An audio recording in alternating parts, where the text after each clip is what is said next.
has finished. All speakers will be reminded of their permitted speaking time and will be advised when they have 1 minute remaining.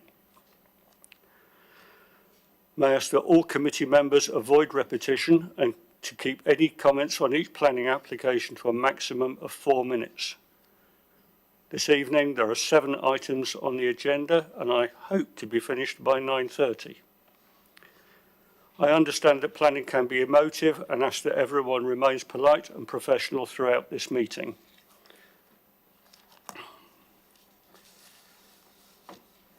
Apologies for absence and substitutions. I've got an apology from Councillor Faulkner. That is the only one have been made aware of. Declarations of interest. Councillor Freeman. I'm predisposed against planning applications 1 and 2 tonight, and I will be speaking against both as ward councillor. Councillor McCormick.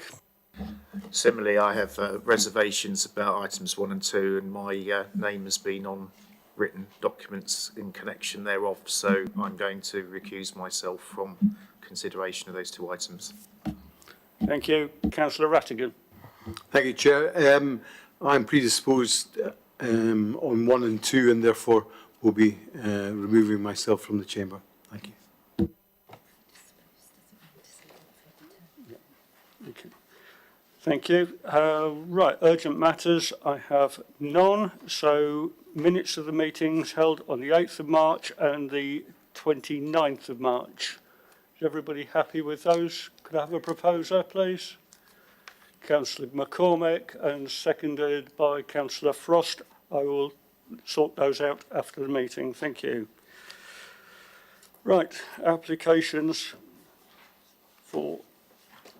Right. Application number 1, land to the west of Roman Road, Basingstoke. And Patricia, if you could introduce it. Just before I introduce item 1, I'm going to just give a little brief update on Manydown, which relates to item 1 and to item 2, but the briefing is in relation to both, and I'll make it clear when I've stopped talking about both and it will introduce item 1 formally. The outline planning permission was granted on the 20th of December 2021. The full description of development is given on page 107, but in summary it was a mixed-use development that had a maximum of 3,520 homes, local centre, 2 primary schools, space for a secondary school, countryside park, neighbourhood parks, sports facilities, and other infrastructure that's detailed on 107. The 3 access points obtained full planning permission at the outline stage. The outline KEMP was not approved, but did indicate where and how construction access could be delivered. The structure of the outline planning permission is different from a typical outline planning permission with the layers of control. It was granted subject to conditions in a section 106, and the structure of the conditions requires a cascade of approvals. The first level is the site-wide approvals, which are condition 5, and all bar 1 are approved. The second level of control is the key phase level, which is condition 7 of the outline planning approval. And the third level is the reserve matters application, which members will be used to, which is the level of details for the specific houses. And each level needs to accord with the level above. Can you show that plan now? The delivery, which is shown on this plan here, from the site-wide, which again is going back to condition 5, the site-wise phasing and delivery document, the first major intervention will be the construction of several of the first approved access junctions, the temporary construction access points, but that's what is being considered here this evening and it isn't predetermined, related construction haul routes through the site, associated infrastructure for site management, utilities diversion and protection of existing and valued habitats. The delivery of the site is expected to be in 3 phases, and key phase 1A and B are expected to deliver up to 1,200 dwellings. On the plan that is showing up there, key phase 1A is the purple blob to the right of the screen. Key phase 1B is to the left of the screen. The it doesn't really show. The primary access works, which have full planning permission, are the dark blue arrows. I've got some of which are shown to the north on Roman Road, Winklebury Way, and 2 on Worting Road. If you just pan down, please, Hayley. Yeah, that's the approved junction for the 339. That does not have to be delivered until 1,500 houses are built and the occupation of the 1,500 house. Pan down the next one. This is the approved junction for the Roman Road, Winklebury Way. It's traffic controlled crossroads. And pan down again. And then this is the approved 2 junctions on the Worting Road. To the north is a roundabout which will serve phase 1B. To the south is a traffic controlled crossroads, and you can see that they would be constructed offline, and then the Worting Road would be realigned to link those 2 developments together. Go back up to the phasing plan now. Yeah. Condition 18 of the outline planning permission also requires a third access to be constructed on the Worting Road to serve the south of the development, the south of the Worting Road, between the railway and Worting Road. It also requires an additional access to be delivered on Roman Road, which would link, go back to the Roman Road junction.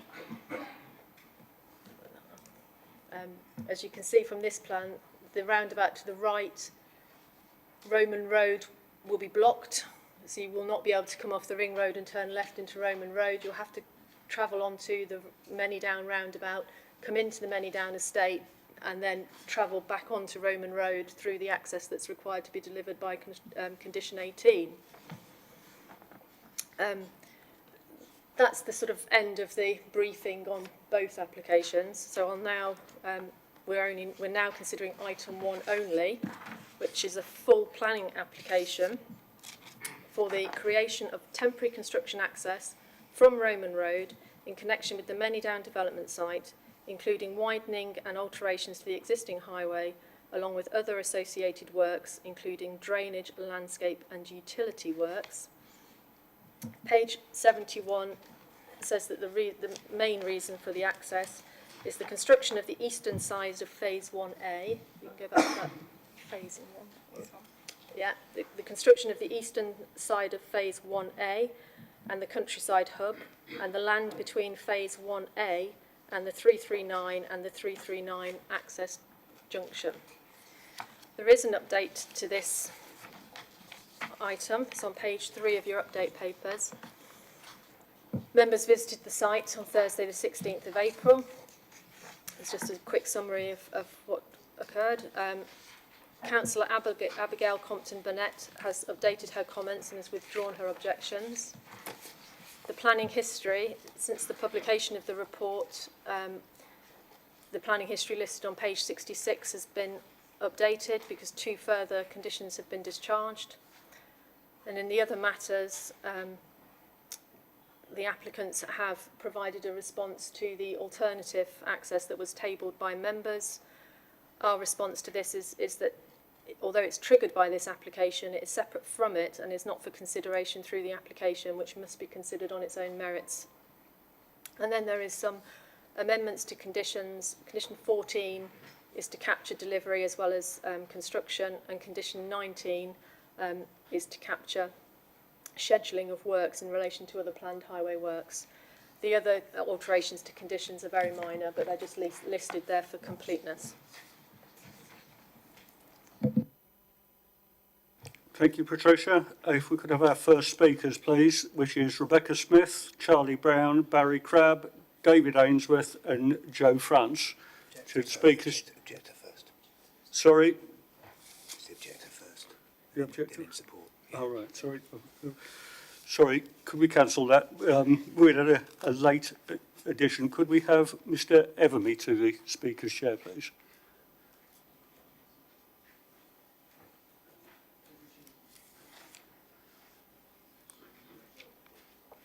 And we slipped him in there.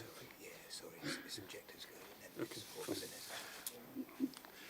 it? In front of the rail, that's it, thank you.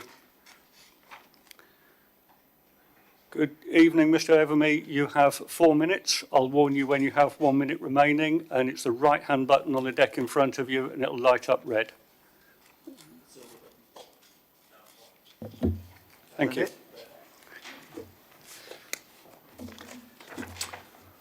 Right, do I start? Yeah. Yeah, please do. Good evening. I'm a local resident and I use Roman Road regularly. I would like you for the next few minutes to look at the proposal from a local resident's point of view and the overall effect it will have on the safety and the environment of over 1,000 local residents over many years of this development. The first thing I'd like you to consider that in 1991, plans were submitted for a comprehensive service station area at the top of Roman Road, and HGV cars leaving the service station via an exit and turning onto Roman Road to return onto the A339. At a public inquiry, the planning inspector, Basingstoke Council and your predecessors turned the application down because of the dangers and the conflict of HGV vehicles and other vehicles turning left onto Roman Road and the potential for accidents that could occur. So the precedent had already been set to reject completely traffic turning onto Roman Road. On your site visit, which I believe, Pete, you've done, you would have seen how dangerous it will be for HGV construction traffic and other vehicles turning left from the A339 onto Roman Road. Traffic from Wellington Terrace only has a few seconds to turn left or cross Roman Road, as the sight line is very short to see vehicles turning from the A339. And there's already been accidents and fatalities.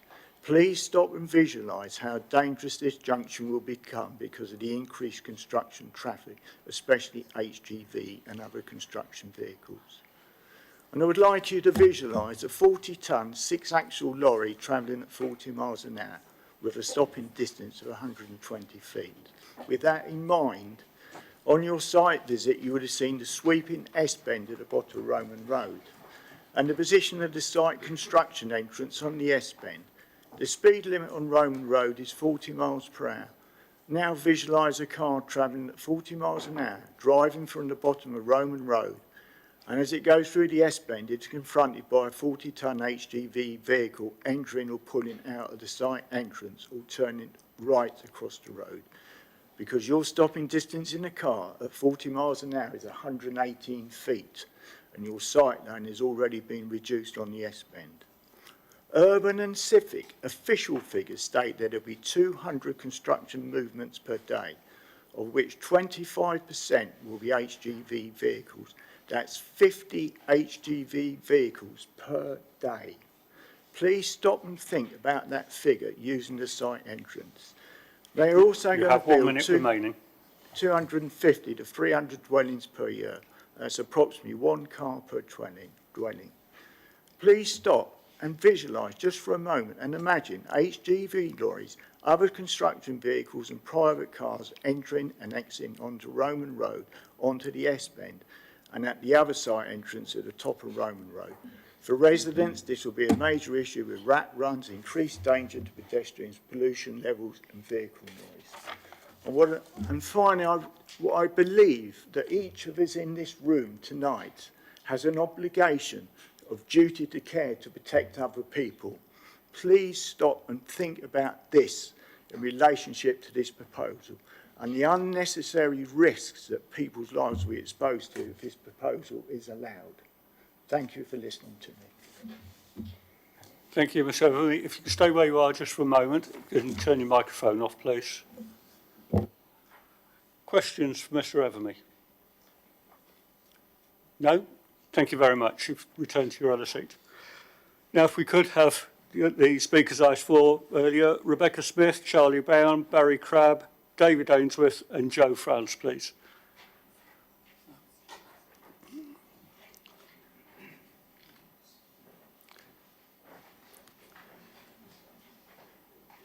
Good evening to you. You have 4 minutes between you. How you use that is entirely up to you. And I will give you a warning when you have 1 minute remaining. Thank you.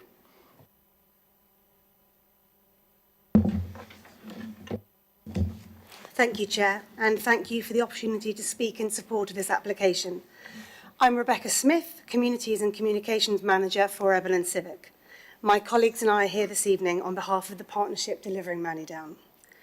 Joining me from Urban and Civic are David Ainsworth and Barry Crabb, and from the wider project team we have Joe France, Transport Consultant from ACOM, and Charlie Brown, Planning Consultant from David Locke Associates.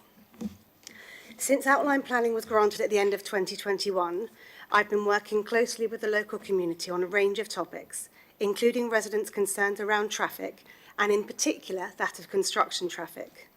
On this point, I and colleagues have spoken regularly with local community groups, parish councillors, ward councillors, and individual residents. Alongside this, we held an event focused specifically on construction traffic, its routing to Manidown, where and how it would access the development, and how it will be managed. Insights from these conversations have improved our understanding of concerns and allowed us to build relationships which have informed our strategy to minimise disruption. We would like to thank all of those who have engaged and worked with us on this and other matters to date, and look forward to maintaining these conversations throughout delivery. It would be wrong of me to suggest that we can build a community the size of Manidown without causing some disruption, but we do believe our experience and approach allows us to minimise disruption to neighbouring communities. With 7 comparable sites now in delivery around the country, we've learnt the importance of maintaining separation between areas of development and completed parts. This helps us to create a sense of place in the first stages of the project, supported by an early provision of community facilities for the benefit of both existing and new residents. I know we aren't here this evening to discuss the benefits of this approach, but it's important to mention here because it's this experience that gives us confidence in the merits of this application. The nature of this long and narrow site offers both challenges and opportunities. One of the key benefits of our strategy is the speed with which it will allow us to deliver new homes, as we can build in more than one location on the site simultaneously. The physical constraints of Manidown creates this need for multiple access junctions to the site to enable the separation between completed homes and areas of construction. Importantly, we believe that our approach facilitates an accelerated delivery of much-needed homes for Basingstoke and the wider borough. In addition to highlighting our rationale for the applications made, we would like to reiterate to committee that this application demonstrates overall conformity with the outline planning application and subsequent approvals. You have 1 minute remaining. The location of this junction has been carefully selected to minimise impact on local residents, deliberately positioned to avoid overlooking existing homes and designed to minimise disruption to the free flow of traffic on the Roman road. A detailed assessment of the application has been undertaken by all stakeholders, statutory stakeholders, to include assessment of traffic levels and highway safety by the County Highway Authority and noise impact by the borough's Environmental Health Officer. No technical objections have been raised, and the application is recommended for approval by the local planning authority. The project team have considered many options whilst preparing this strategy. We believe this application provides the best approach for the initial stages of development, enabling the timely delivery of Manidown. We will continue to work with local communities and the ward councillors throughout the delivery of Manidown to minimise negative impacts and maximise the opportunities that come with a development of this size. We support the officer's thorough consideration of this application, and for all of the reasons we have set out, we would respectfully ask members to support the recommendation before you this evening and grant permission for this important enabling infrastructure. Thank you. If you could turn the microphone off, please. Questions for the speakers? Councillor Godison. Thank you, Chair. Can I ask you, if approval were not given tonight, I presume that would probably result in a delay in any kind of construction commencing. Could you give us an indication, if that were to be the case, how long that you anticipate that delay would be? Thank you. I think we can confirm that if the the application before us now was not consented, it would cause a delay. Understanding quite what that delay might be is difficult to comment on, partly because we'd have to look at how we were able to deliver the phase. So it would be, I think it would be meaningful, it'd be more meaningful for how we approach the delivery of the first phase. Thank you. Councillor Frost. Thank you, Chair, but Councillor Tomlin was actually before me, so I will defer to him first. Okay, thank you, Councillor Tomlin, and thank you, Chair. Just very quickly, why were these two access points not applied for, okay, back in 2021 in the outline planning permission when all the rest of the exits and entrances were applied for? Why now? The simple answer to that is that the outline application was brought forward by the combined authorities of Hampshire County Council and Basingstoke and Dean Borough Council, and the Urban and Civic as the private company to join that development company, really as development manager, only got involved post outline decision. So what we have brought with our experience of other sites is the phasing and the practical knowledge and ability to bring this forward. And since determination of that outline, we've been working on that phasing and the construction access strategy, as well as other things. Hence, that is now coming forward as a full planning application to support that outline. Councillor Tomlin. Thank you, Chair. Good evening. Our resident who spoke to us earlier pointed out that Roman Road is a 40-mile-an-hour road. In your consultation with highways, was it ever discussed a temporary speed limit of 30 miles an hour in terms of road safety? I'd be interested to know what the comments were, if it was discussed, or whether it could be discussed. Thank you. So the proposals put forward are based on a 40-mile-an-hour speed limit on the road, and at no point did the Highway Authority suggest that they would be looking to seek to bring that speed limit down. So the design and all the supporting information is based on the 40-mile-an-hour speed limit. Councillor Harvey. Thank you, Chair. Obviously, we've heard from residents this evening about their concerns and specifically raising safety issues. Obviously, we see before us a report that there are no technical objections. Could you please address the residents' concerns from your perspective on how you think your proposal addresses the points that have been raised? I would like to hear that if possible.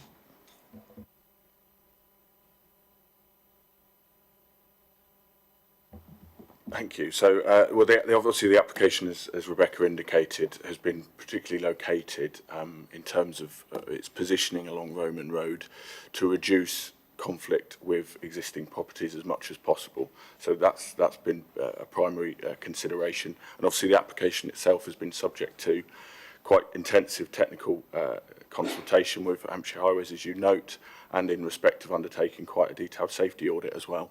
And associated designers' response has been submitted as part of the application. Councillor Court. Good evening. When we look at the word temporary, how long is that for? So there is a proposed condition in terms of the time limit for the backstop for the removal of these access junctions, which is 1750, which aligns in terms of aligning with the delivery of the A339 access, which the officer indicated, which needs to be delivered before 1500. So what that requires, the condition, is a scheme to come forward for its closure at 1500. So to follow the intention of the original outline construction environmental management plan to deliver construction traffic via the A339. Could I have a clear answer to the question, how long is temporary, please? Years, months? So there's no, in terms of specific time limit, there's no specific time limit. It's linked to the number of dwellings that are occupied. Can I just clarify that it could be anywhere from 2 to 20 years? Question mark? If I may add to that, in technically correct, I think in reality our expectations on the speed of delivery of the scheme is that it will only be in place up to that point, which should be achieved within 6 to 7 years, I believe. So that's our expectation. Can I just ask a supplementary? Councillor Court, I think you've had... All right. I think you've had the answer. It's It quite was, clear. it was a separate question.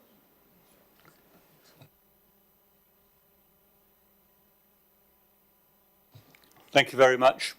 If you return to your other seats, thank you.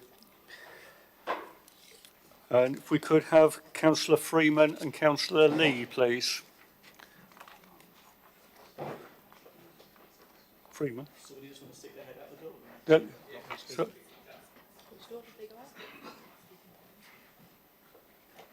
I think she's saying they're not speaking.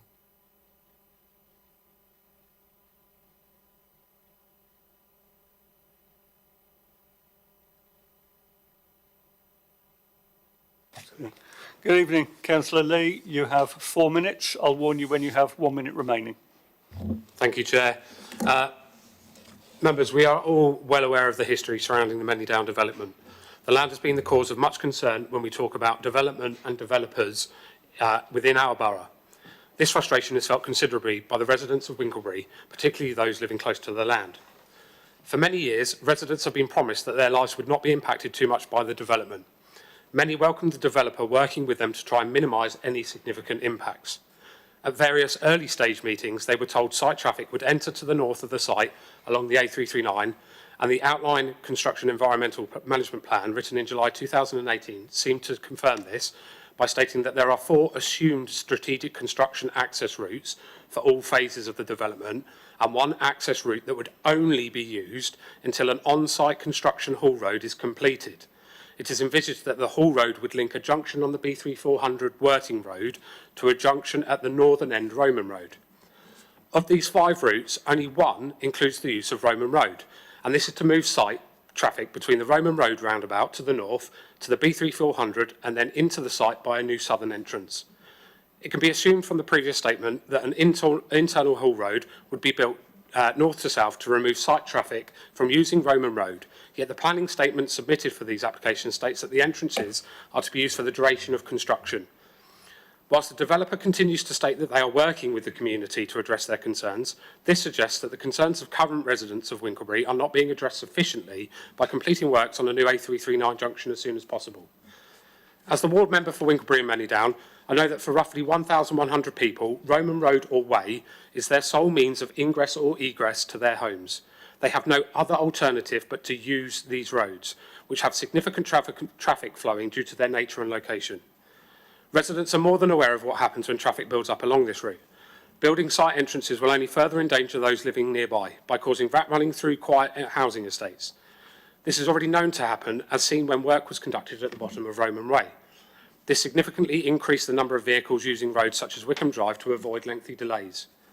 To top it off, when the developer recently conducted works to remove foliage opposite Winklebury Way prior to commencing the residential entrance, queuing traffic was seen to use Firs Way and Kenilworth Road to avoid congestion, and even more concerning, conducting 3-point turns into oncoming traffic to reroute their journey. To me, this is a clear breach of policy CN9, which states that development should not result in inappropriate traffic generation or compromise highway safety, nor should it have an effect on the operation, safety or accessibility to the local or strategic highway networks. The placement of these construction entrances, as you may have been informed at the site viewing, is in very close proximity to a number of fatal accidents, with one being no more than around 100 metres away on a blind sweeping bend. It would seem illogical to place an entrance where we already know that moving vehicles have built up speed. You have 1 minute remaining. Thank you, Chair. Nothing in these plans is proposed to mitigate this or any of the other potential issues that could arise, such as rat running or construction traffic using other local roads. Rather, they feel that they want to be reactive to issues than proactive to stop them from arising. Is the potential loss of another life worth this risk? Now, I think that I have got the remaining words, which I'd like to use at the next application. There are alternatives to gaining access to this site.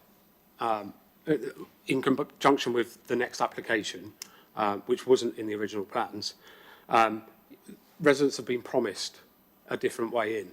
They could build this roundabout to start with, and they could build the haul road north to south.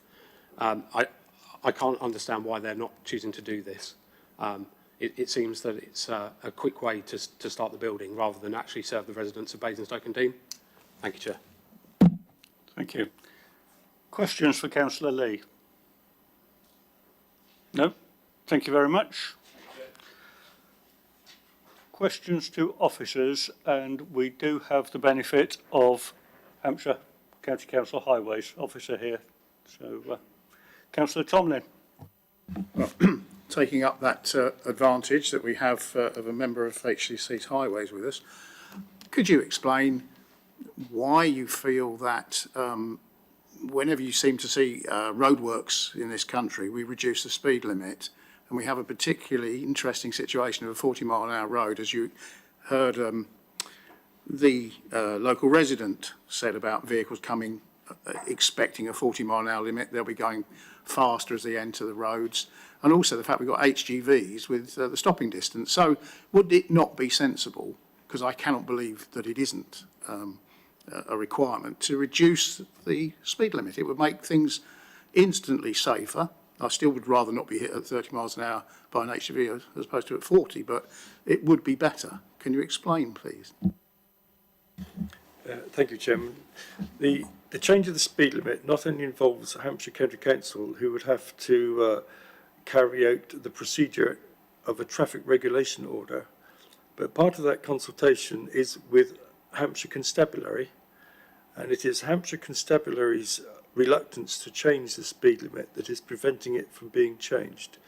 And the reason for that is they require speed limits to be self-enforcing rather than call upon their services to enforce them. So if Roman Road and Roman Way were to be changed in character to the point that vehicles generally drove at a lower speed of 30 miles an hour, then I'm sure the police would be supportive of a change.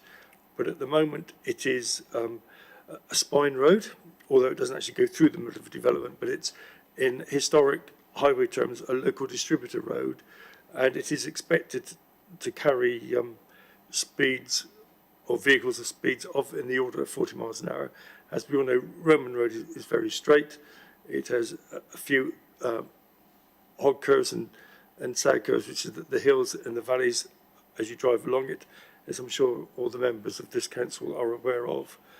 So with the absence of support from the police, the speed limit cannot be changed.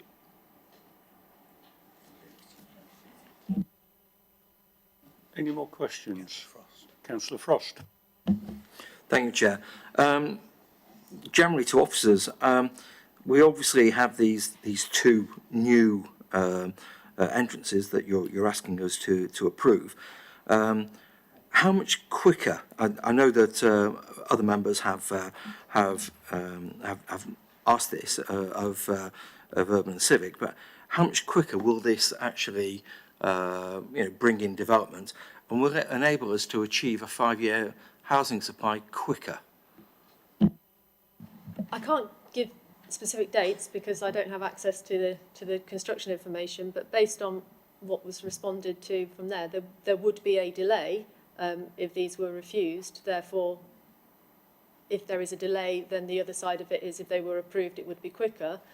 In terms of delivering, resolving our 5-year housing land supply, if the construction is taking place in more than one location on the site, then you have to assume that you're building more houses than if you've just got one location that's building on the site. But they aren't paired, the applications. They are freestanding and individual, and each has been assessed as being the only application. So in terms of safety and construction and traffic, they are freestanding and independent. But I think in the last phrase of my report, it says that the county are happy with either or, but would prefer both. But they are freestanding and independent applications.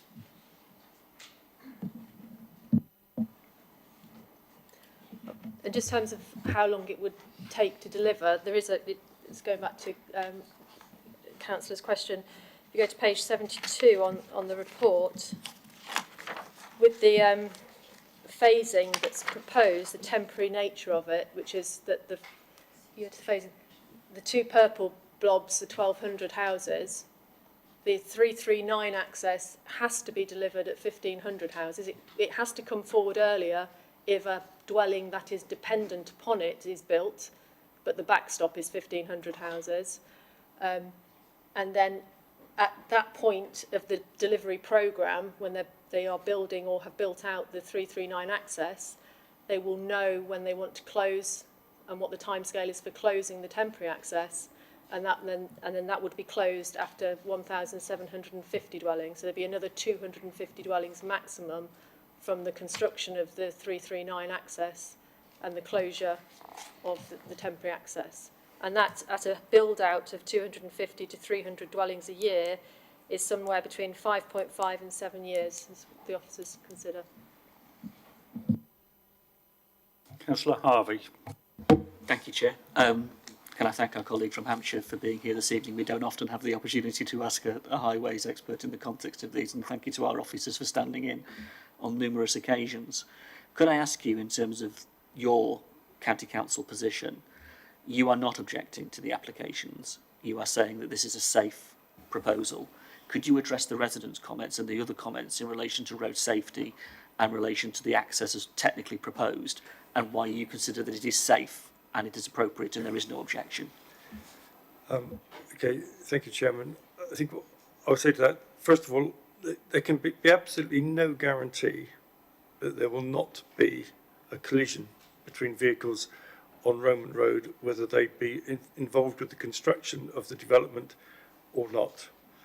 All I can say to you is that the two applications before us, and we'll deal with the Roman Road one first, but effectively this is for both accesses, and I'll happily say it again, but I may not use exactly the same words in the same order later on if I'm asked the same question.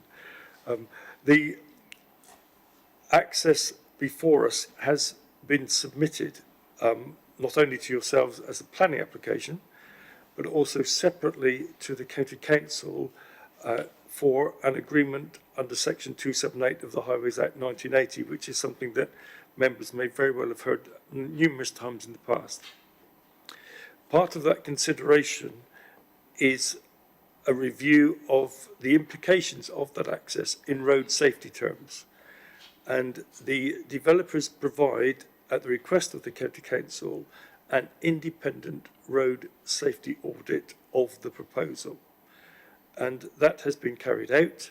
It is sent back to the developer and or their consultant, and the designer of the scheme is given the opportunity to comment on the road safety auditor's recommendations, if indeed there are any.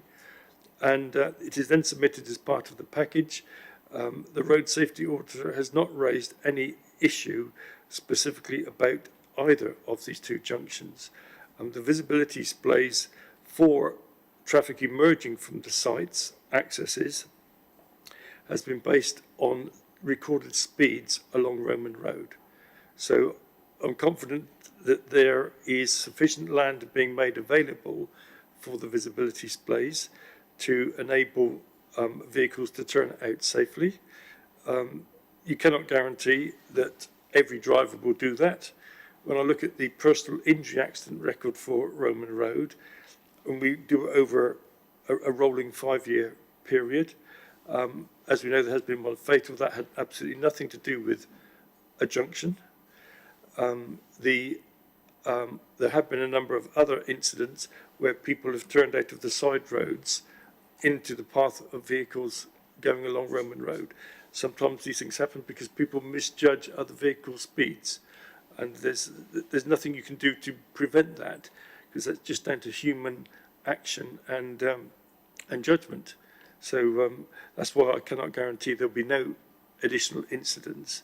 But all I can tell you is that the geometry of these accesses, including the right turn lanes, which have been provided to reduce the impact on passing traffic by allowing them to pass any vehicle that would need to turn right into the site as they travel southwards along Roman Road. Thank you, Chairman. Thank you. Councillor Tomlin. Thank you, Chair. Another general question. Concern is whether what will happen, given that we've just learnt that this is quite a lengthy temporary period, and no doubt there will be a considerable number of vehicles involved. And many of them obviously turning right, slewing across the road, heavy goods vehicles, fully laden. The condition of the road surface will deteriorate. I've seen this in so many developments, not just in this borough, but in other boroughs. I have an issue right now with one, where the road is just being completely torn up. Now, the situation we have is the local highways authority may not wish to repair it because it will be continually eroded because of the works and sorted all out at the end. Is there a way that we can make sure that this road surface is maintained throughout this whole application, be it through the applicant working with the highways authority to maintain it, such that that the amenity of all the residents and the users of that road is maintained? Chairman, if I may, it is standard practice under a Section 278 agreement for a inspection of the local road network to be undertaken before development commences, and at the end of the development, and for the developer to be responsible for any obvious additional damage that's caused to the highway network. Sorry, I think you're missing my point, is that this is going to go on for several years, so it's no really good measure. It's good to see it at the beginning, but it needs to be, we need to somehow condition that this is done more often, because it will be probably pretty wrecked in 7 or 8 years' time, and that seems really unsatisfactory. Chairman, if I may come back, in that case, we would be relying upon the statutory responsibility of the highway authority to keep the road network safe.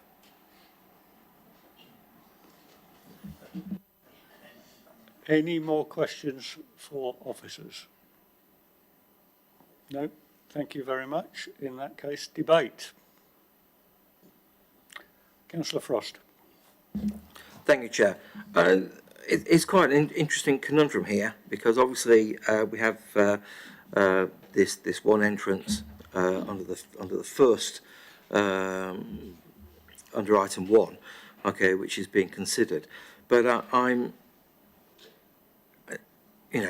travelled down that particular road numerous times, okay, over the last 10, 15 years, and I have to say I find the fact that we're going to have a 40-mile-an-hour limit on there with 40-ton Arctics going down there, I find it daunting. I'm a big motorcycle fan, and that's one of the cut-throughs that I tend to use. I shouldn't really announce this to everybody, but it's one of the cut-throughs that I actually use, okay, to get onto the upper part of the ring road. And I have to say, sometimes it's daunting enough, with just with local traffic, let alone the potential of having all these articulated lorries delivering to site. So I'm a bit confused about that, and certainly torn in two. I can understand the locals' argumentation in the fact that the spine road was going to be built first, and now it seems that it's not going to be built first.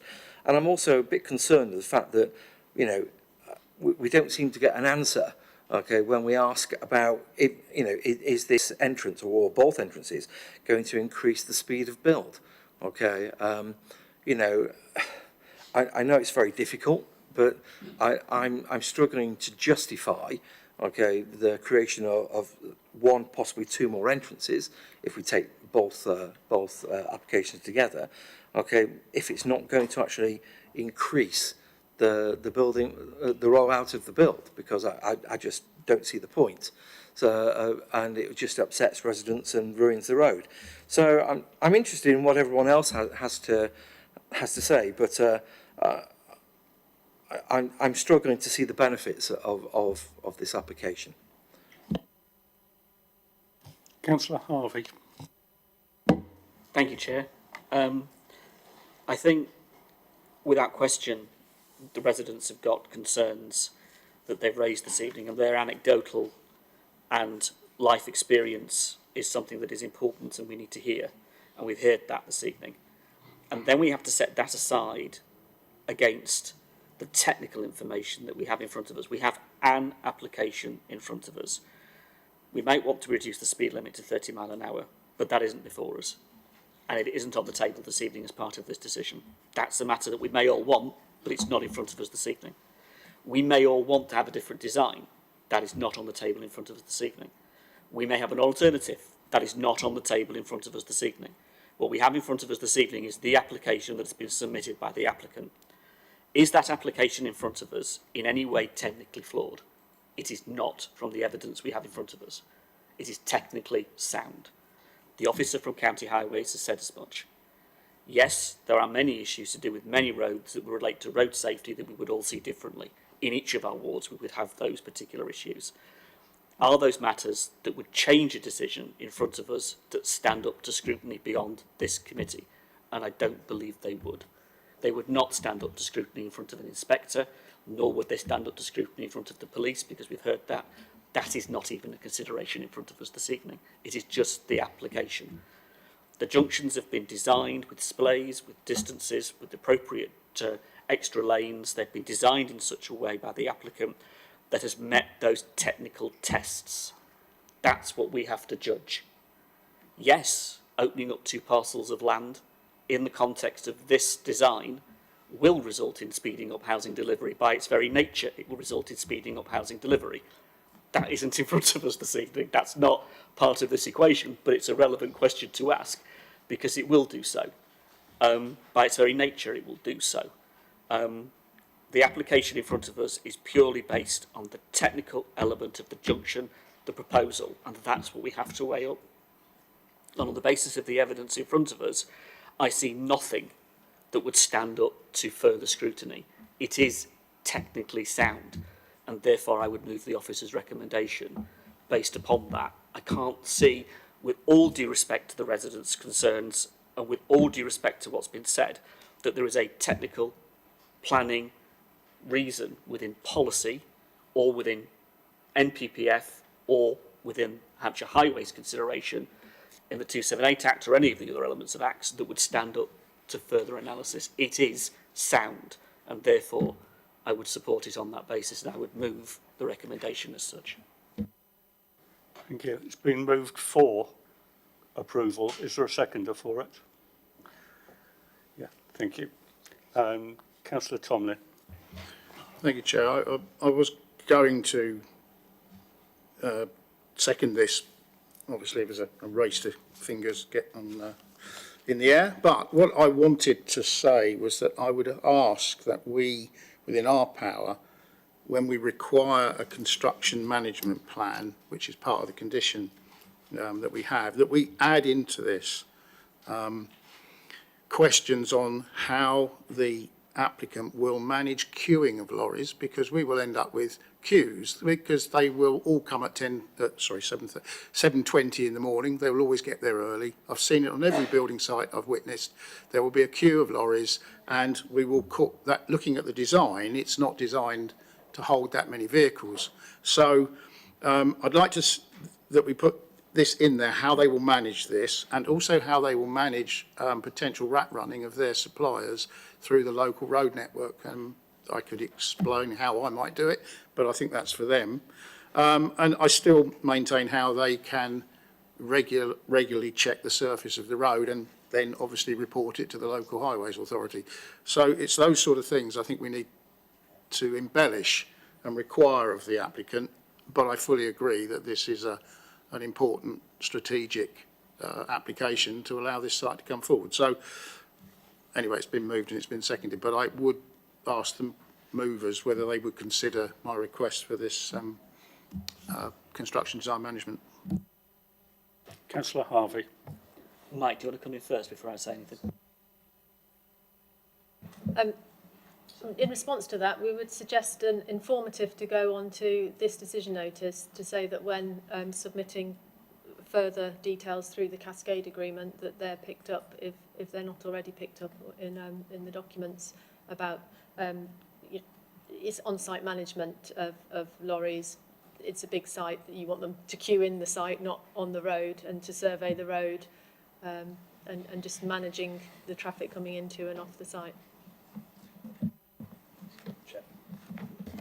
So, Chair, if I could just add to that from Patricia as well, the application that's before us at the moment isn't in itself traffic generating development other than when it's being constructed for itself. Patricia's entirely correct that the outline construction environmental management plans and the cascade mechanism for that is the appropriate time to review that kind of information, all that kind of information, and so an informative to draw the applicant's attention to that's the kind of information that local planning authority would expect at that time through the outline planning commission is appropriate. Thank you, Chair. Thank you. If Councillor Harvey and Gaskell are agreeable, I would like to add an informative that we should do everything possible to get a temporary 30 mile an hour speed limit on this. I find it absolutely unbelievable that highways or the police are going to object to an absolutely obvious road safety measure. We're forever being told that the injuries to people at 30 mile an hour are something like half or even a quarter of the injury at 40 miles an hour.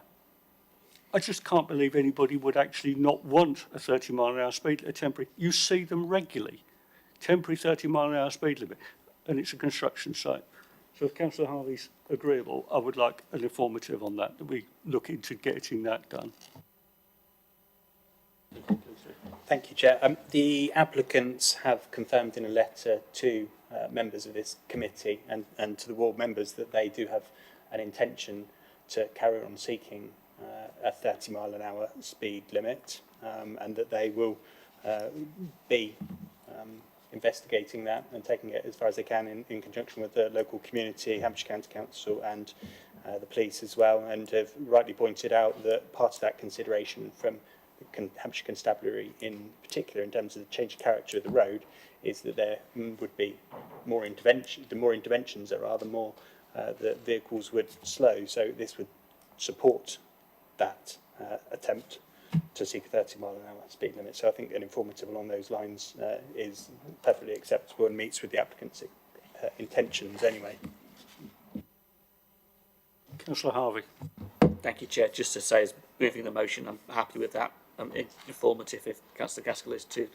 In the context of if Hampshire are listening, and clearly you are because you're here, so in that sense you're saying you don't have an objection to it. If the only objection is the constabulary, maybe the Prime Commissioner might do something for once for Basingstoke and pay attention. If the landowner is here, and they are, and they're listening, let's get round the table, let's sort it out, let's not leave it hanging. The constabulary need to be moved and brought on board with this so that residents can be given some confidence. There should be no reason why the police are objecting, and we need to move them on this. And if we can, that's great. The other points on the road surface, the informative about queuing, the issue of sat-navs taking in certain directions for construction traffic, and I know this well, whichever companies you choose to use will use their sat-navs and not necessarily use their local knowledge or nous. So we just need to get on top of that in terms of queuing. I'm sure you're listening to that. And can we have a point about the applicant listening to the local residents in the context of consultation? Are you continuing that quality so that we don't lose that? If you're saying it's quality, that's good. If the residents are saying they'd like more, you need to give them more. Let's take everybody on the same journey on this, if that's possible, please. So very happy with the informative in the way it's been described, if Councillor Gaskell is too. Thank you. It's been moved and seconded for approval with the conditions and the informatives. Those in favour of approval? 1, 2, 3, 4, 5, 6, 7. Everyone. And no one against. Thank you. Patricia. I can confirm that the application has been approved as per the written papers, with the further addition of informative seeking to reduce the speed limit down to 30 miles an hour as soon as possible, so not necessarily after construction, and then adding to the Kemp's and documents that come forward about lorry queuing, monitoring the road surfaces, and consultation with residents. Thank you. Item number 2, land to the north of Roman Road, Basingstoke. Patricia.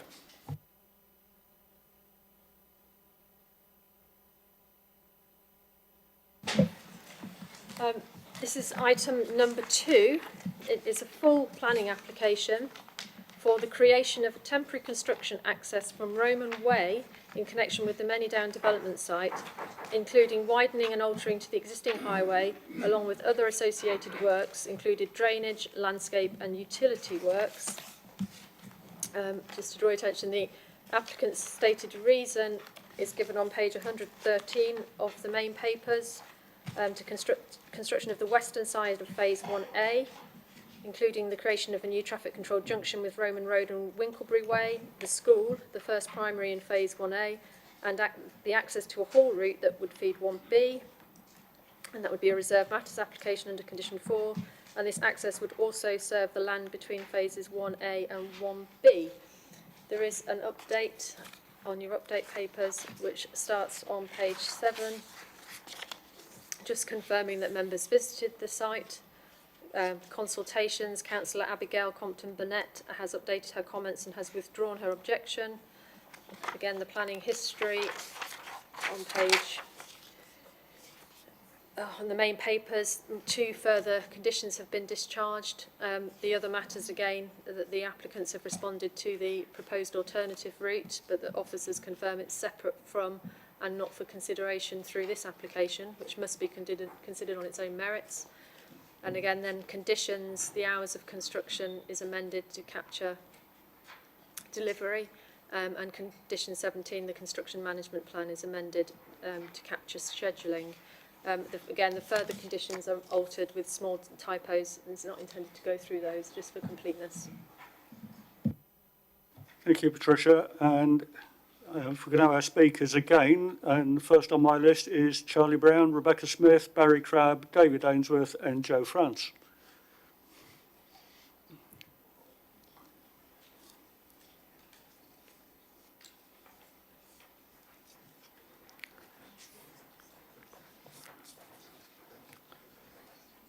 Good evening once again. You have 4 minutes between you. How you use that is up to you. I will warn you when you have 1 minute remaining.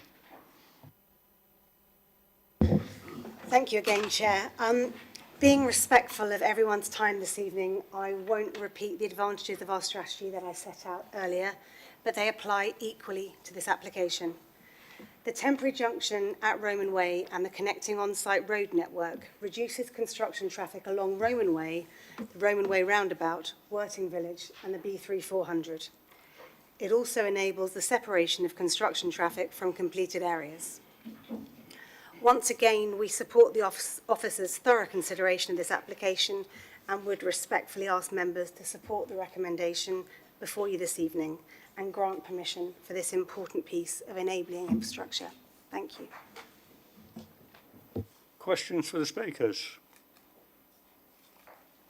No? Thank you very much.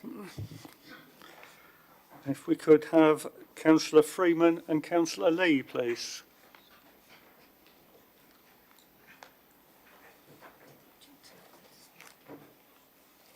No. We double checked.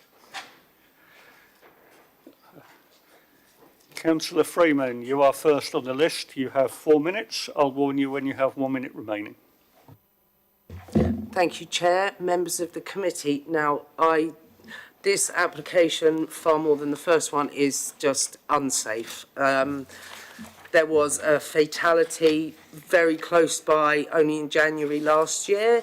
There is a public footpath that leads just up from it. I know these are dealt with in the conditions to a certain extent, but it still does not make, I mean, crossing that road anyway is dangerous as anything, and it will just, increased traffic will just make it more so. This, out of both those applications, are really the worst one safety-wise. There is a double bend there, which people do tend to speed around. I can see that very quickly there being another fatal accident there if this access is allowed to continue. And again, as with the last one, which I opted not to speak on out of quickness, I just think it's not fair to blight residents' lives for a good 7 years with this sort of scheme, when with a bit of careful thinking, I'm sure we could come up with something that is a lot better and doesn't disadvantage residents in the way it does. With the conditions that have been included, I'm pleased with those, but I still don't think it goes far enough, and this site is not safe for construction access. Questions for Councillor Freeman? No, sorry, Councillor Tomlin. Hi there. The footpath, what's its usage? So it's a sort of leading question, really. Is it used a lot? Is it the occasional weekend thing, or is it a dog route, a dog exercise route? It's actually classed as a public right-of-way. It is used extensively by dog walkers and by ramblers. And like I say, the main access point for it is straight across the road there. And to increase the construction traffic, it's going to be a nightmare. But yeah, it's dog walkers, it's ramblers, and it's used very frequently on a regular basis. Chair, do you mind if I just add to that? No, sorry, you'll, if the questioner asks you the question again, you'll get the opportunity then. Any more questions for Councillor Freeman? No, thank you very much. Councillor Lee, you have 4 minutes. I'll warn you when you have 1 minute remaining. Thank you, Chair. I won't use the 4 minutes. I appreciate Councillor Harvey, will probably mention again that there's no technical reasons why this shouldn't be rejected. What I would say is that this entrance wasn't considered as part of the original plans. It's a new consideration that is 100 metres away from the site of a death, whether that's the cause, the junction, or the bend was the cause or not. Yeah, that is a risky junction because people move from the roundabout at the bottom of Roman Way at speed, and they also come down. It being a straight road lends itself to a lot of people using it as a quarter-mile racetrack. So they are already at speed before they hit that turning. If they then hit the bend and see lorries turning, people panic, start swerving. There is a higher risk that something may happen, and I appreciate that speed limits may reduce that. What I would, I guess, argue against is that the applicant stating that this will split the traffic, the site traffic, between these two site entrances and therefore reduce the impact on Worting Road. No consideration for those on Roman Road and Roman Way, when if they used the now approved entrance at the north and constructed the whole road to the south on the southern entrance that's already approved as part of the outline planning application, this would remove in total any need for HGVs to move north to south along Roman Road. And they could still gain access to the back of both phase 1A and 1B through that Hall Road and through offshoots onto that, temporary offshoots that are then away from residential use. This application and the other one, interestingly, also don't take into account any rise in traffic that's generated from the Many Down development itself. So on top of the on top of the construction traffic, on top of the existing traffic that already uses it, add to that the residential traffic that's then going to be generated from up to 1,500 or 1,750, depending on which number we look at on which page, plus then the development at Winkelbury Regeneration, construction traffic that's going to be used there as well. This is all adding a considerable safety risk to that road. Now that last application has been approved, they could use that to get access to the site quicker than using the whole of Roman Road and Roman Way in its totality. You have 1 minute remaining if you want it. No, thank you. Question for Councillor Lee. Councillor Tomlin. Could you comment on the footpath, please? Yeah, I guess I was going to add it at the time is that that footpath itself, if you imagine that there's St Thomas's Church at Worting Road, That footpath links Roman Road, or Roman Way, sorry, to that church, to the top end of that church. So it's a safer access than going down Roman Road to the B3400, turning right and then going up the lane. So it's used, quite frequently by people. I use it myself as a runner, so I'm well aware of that route. Any more questions?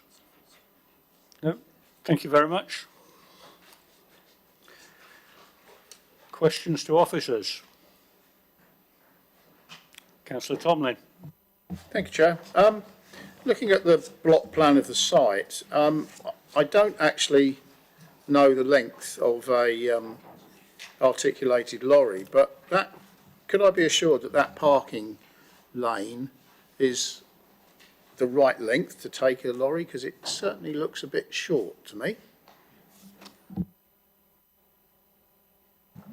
Chairman, the largest, also the longest, I should say, heavy goods vehicle we get in this country is 16.5 metres long.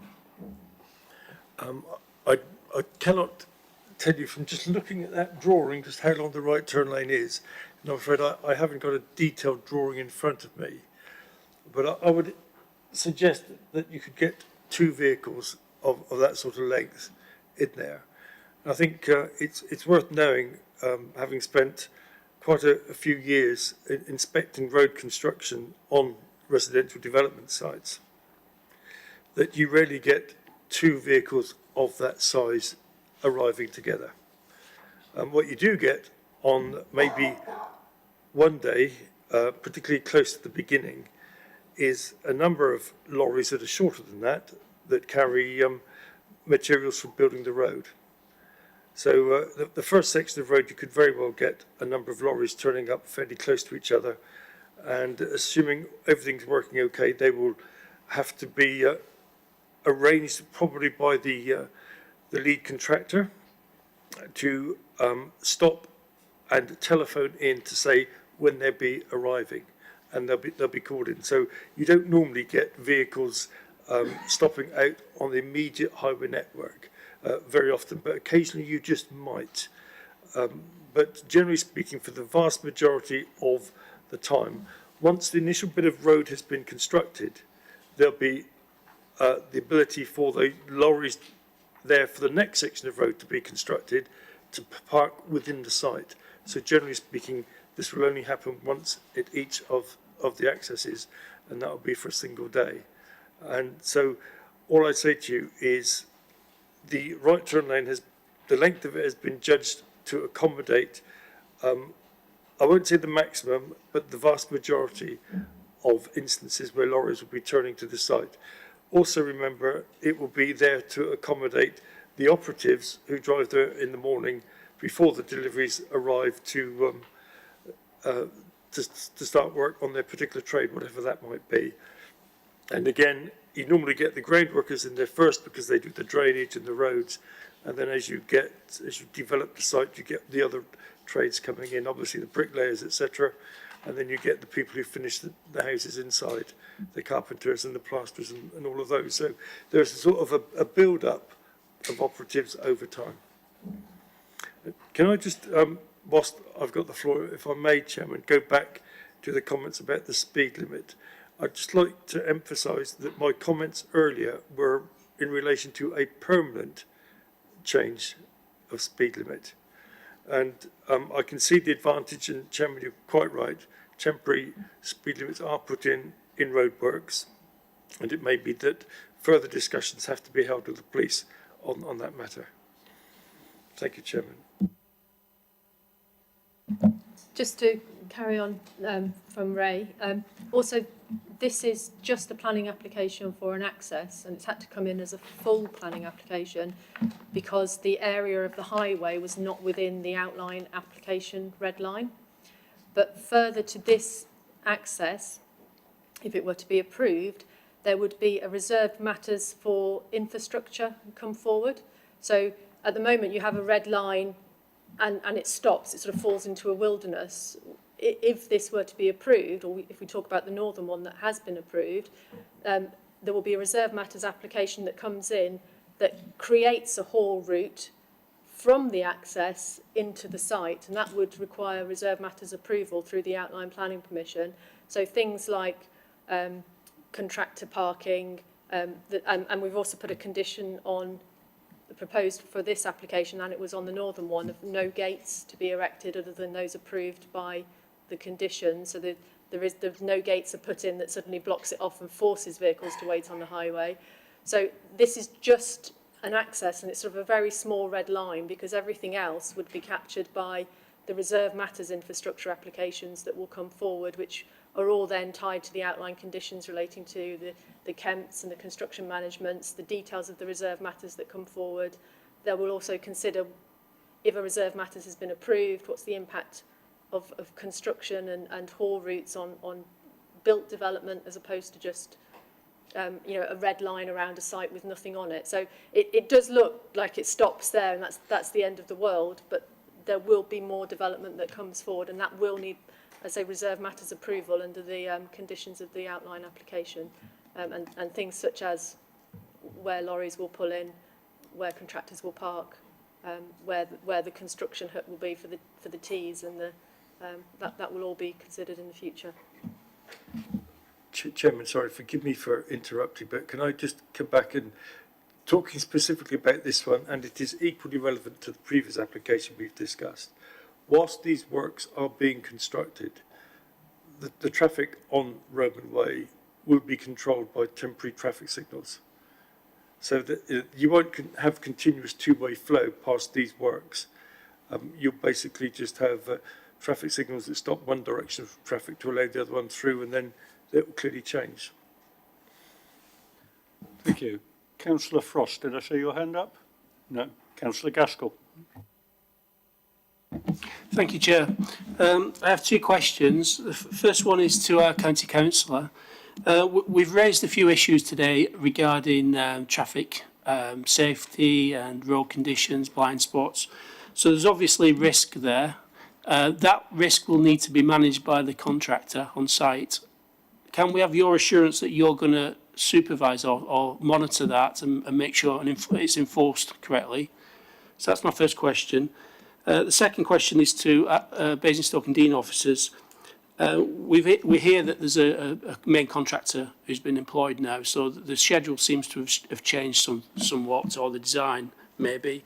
Can we ask our officers to request an update on the schedule of delivery for the housing from Many Down? Thank you. Before we get an answer, could I just point out Mr. Alborough is not a county councillor, he is a council official. Thank you. Apologies. Okay, thank you very much. I was going to correct that, but it's an easy mistake. I can't tell you that there is a blind spot specifically on this network. There is a bend, as you can see on the drawing. In fact, there's two bends, of course. But I drove the road today, and there is a wide verge on the inside of the bend, which provides adequate visibility for motorists that use the road at the present time. The other aspect of the works for this scheme and on site, we will have an inspector inspecting the works all the time, and if he considers that anything to be unsatisfactory, he will point it out to the contractor or she to ensure that the works are carried out in a safe way. And as I said, the control of the traffic using Roman Way by traffic signals should prevent any incidents occurring whilst these works are underway. But of course, you cannot tell or guarantee that somebody will not jump a red light because they're in a hurry. And that causes frustration because somebody could potentially start coming in the other direction. But normally the signals are set such that they allow for a vehicle to pass through the roadworks or the constrained length of road before the other direction goes green. So it should not happen. But as I said, you cannot account for stupidity in drivers. And I'm not sure if that's everything that you asked, but I mentioned blind spots, and if I've missed anything, by all means, tell me if I have.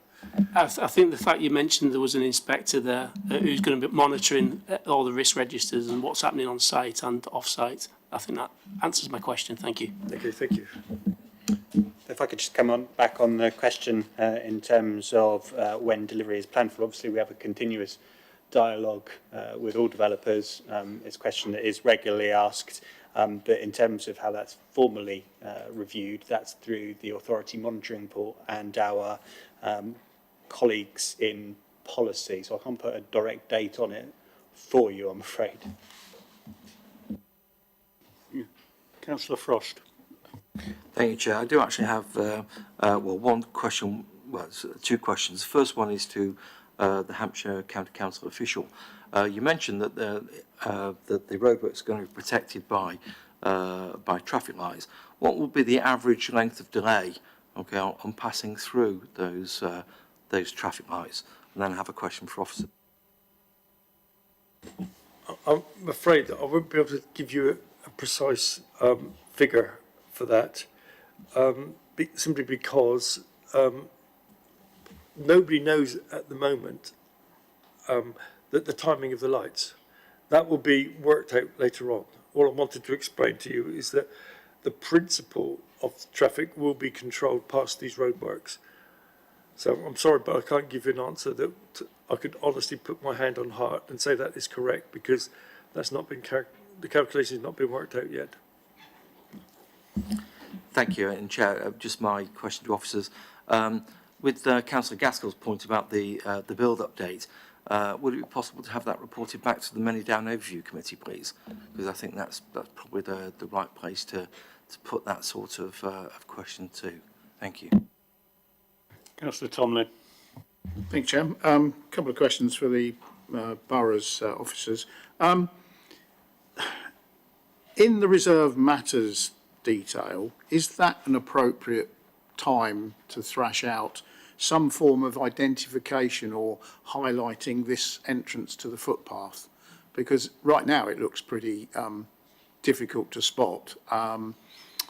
Maybe local people know it's there, but when we're going to have a lot of delivery vehicles from, well, not from around these parts perhaps, they might not be aware that there is a footway there and it's people springing out. So just a thought, whether is that the appropriate time to request that? I would say that if you wanted signage and drawing attention to the public right of way, then that would be adding to the conditions of this application, because it's the access that is causing the obstruction, not the detail. We are proposing condition 17, the revised wording on page 10 of your update report. You could add a D to that list there of condition 17 for a scheme for signage and lineage, but I would also draw your attention to the main papers on page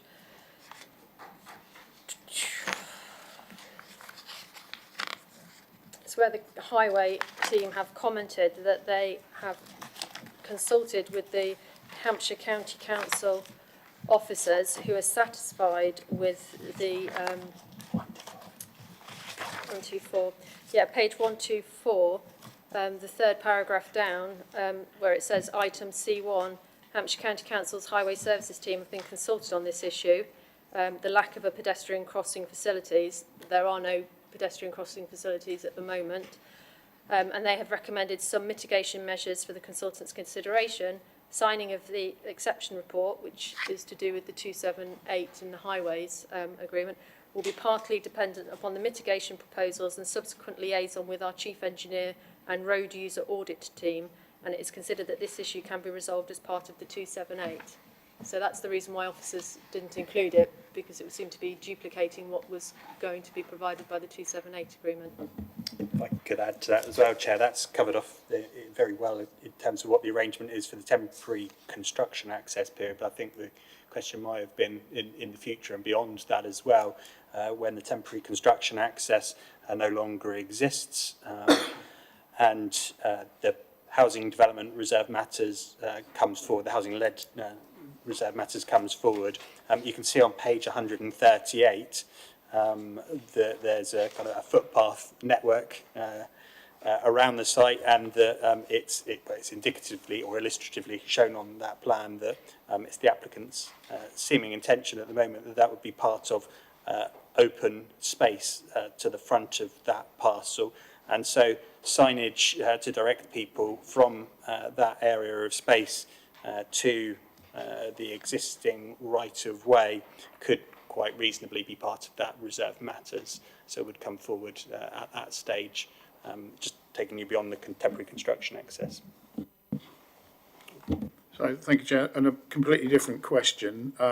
It's my understanding, could officers perhaps share with me their understanding, that there's very little earth to be removed from this site? Is that your understanding? I didn't ask the applicant, I should have done. Is that for this application or for the Many Down development as a whole? It's for the Many Down as a whole going through this proposed access. I don't have that information on me. I can find out for you, but this application itself will require some removal of earth to create the attenuation ponds. But in terms of moving of earth through the development, I don't know. Okay. Any more questions for officers? No, thank you. In that case, debate. Okay. Councillor Gaskell. Thank you, Chair. I think it's just something I need stating, playing devil's advocate. I understand the risks and the concerns from residents and disruption, but stopping the developer doing what he wants to do and making it more efficient, there will be safety concerns on site if we do that. You know, having more free flow of traffic on site is beneficial. The other engineering activities won't stop because of this. So it's just something we should consider. It's a lot more dangerous on site than it probably is on the road. So we need to consider that. We want to keep those guys safe. So just thought I'd put that through. Councillor Tomlin. So I'd be quite happy to move this for approval, given the same conditions and informatives that we have put onto the previous application, and the addition in condition 17, sub-letter D, about indicating the footway and signage and such like for the, not just this construction, but for the delivery phase of the construction of Many Down. Okay, thank you, and I would move it. Councillor Frost. Thank you, Chair. I will reluctantly second that that motion. Okay, as long as we have all the amendments that we had as per the last one, including the TRO. Thank you. Would anybody else like to speak before we go to the vote? Chairman, sorry, forgive me for interrupting. I appreciate. Sorry.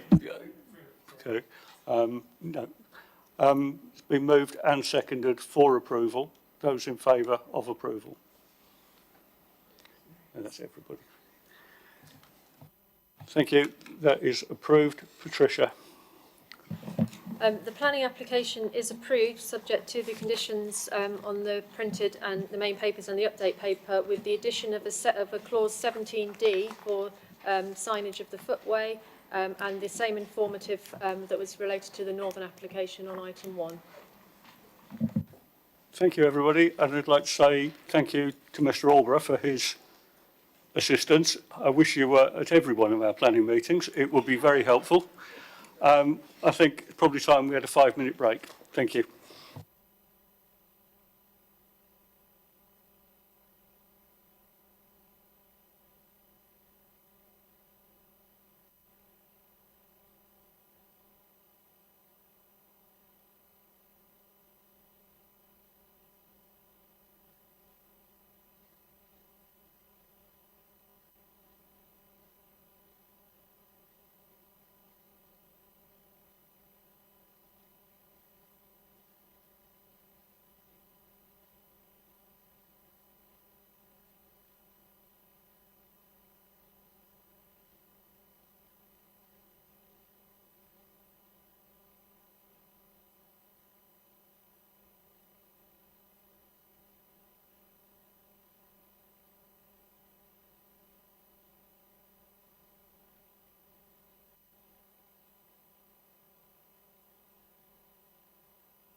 Councillor McCormack, could you take your seat, please?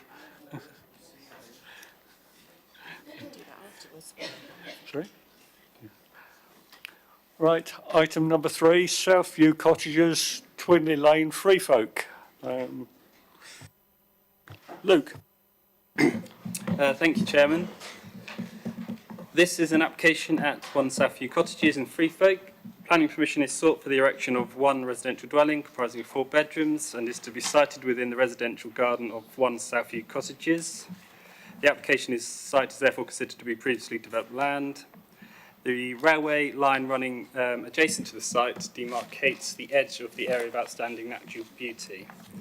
With regards to updates, the committee had the benefit of a site viewing panel on the 6th of April, and this application is recommended for planning permission subject to the conditions set out in the officer's report. Thank you. Thank you, Luke. And if we could have our first speaker, which is Mrs. Downey. Good evening to you. You have 4 minutes. I'll warn you when you have 1 minute remaining.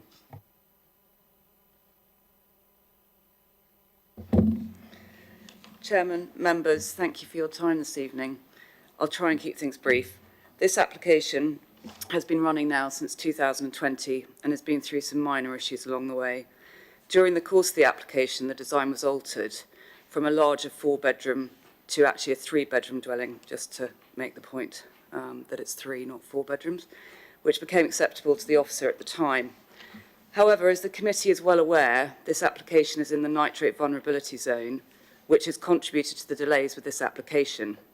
We've worked tirelessly alongside Natural England to find solutions to assist with achieving nitrate neutrality, and with this application, the scheme looks to replace the existing septic tank with an upgraded package treatment plant that will serve both the existing property and the new dwelling. Therefore, if you like, it's a win-win in terms of nitrate neutrality and alleviates one of the concerns raised as an objection. The main issue has been raised in relation to the impact of the AONB by the Council Landscape Officer, but worth noting is that there was no objection by the AONB officer.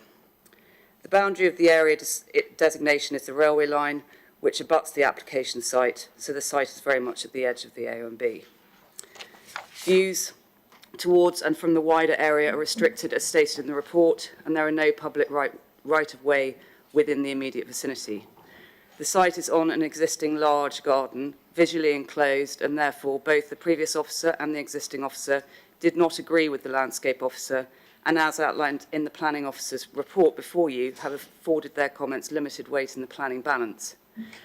Worthy of note is there is additional planting along the boundary, which will be conditioned as part of 10% of biodiversity net gain requirement, and as part of the landscaping plan, which will further restrict views into the site.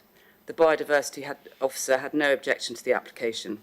Therefore, the main points in support of the application and outlined in the officer's reports are the site adheres to local plan policy SS6A, the proposed development has mitigated any biodiversity or environmental concerns, the site will contribute a net gain in biodiversity in line with the Council's minimum 10% target, which will enhance the site area and contribute to the AONB.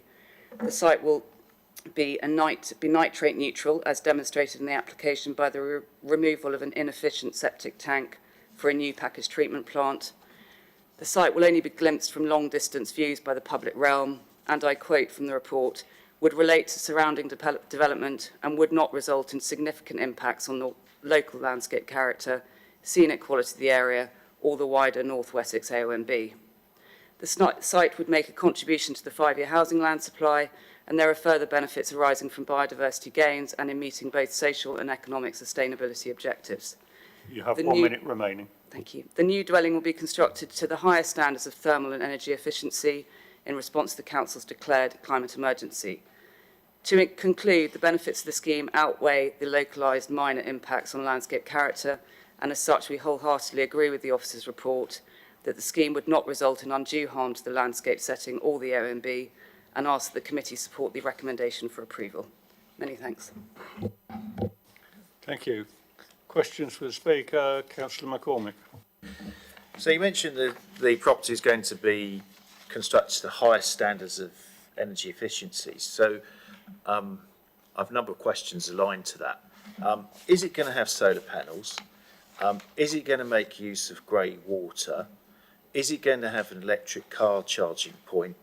And what type of insulation are you going to have on the property to meet those high standards? What expectation can we have in terms of electricity it will take from the grid and water consumption per head? Goodness. I should probably go and become a building regulations expert. If there's any way I can draw the attention to the roof plan, perhaps, if that's possible at all, or on page 163. The solar panels, there is a flat area of the roof, so the solar panels, or that one for specifically, the solar panels are on the roof there, so that will deal with electricity. In regards to grey water, again on that site plan, the grey water area is close to the garage, which is existing. There is an EV charging point, to my understanding. No, not on the plan, but it would be near where the car parking area is. And in terms of insulation, again, with the ever-changing building regs requirements, I wouldn't be able to tell you specifically what those would be, and I would imagine that there will be a condition of 110 litres as the water efficiency. Does that answer your question? Thank you. Councillor Rattigan. Thank you. I'm interested in the views from the AONB into the site. Can you just talk you've mentioned limited, can you just give us an idea of how far away those footpaths are from the site? So there are no public rights of way specifically that can visually see into the site. There is a road to the west of the site, which I believe is about 60, 70 metres away. It's a flat road, so there's no rise in the road. So I think you'd glimpse it through the trees to the west of the site there. And then obviously the access track, which is at the end of the access track. And other than that, I think the officer would probably agree with me. It's difficult to see where there would be any impact on visibility from that perspective. Thank you.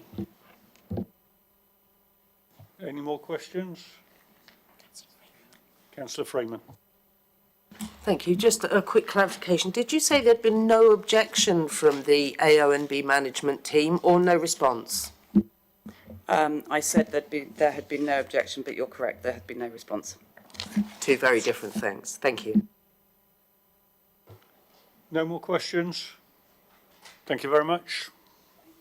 We could have Councillor Ashfield, please.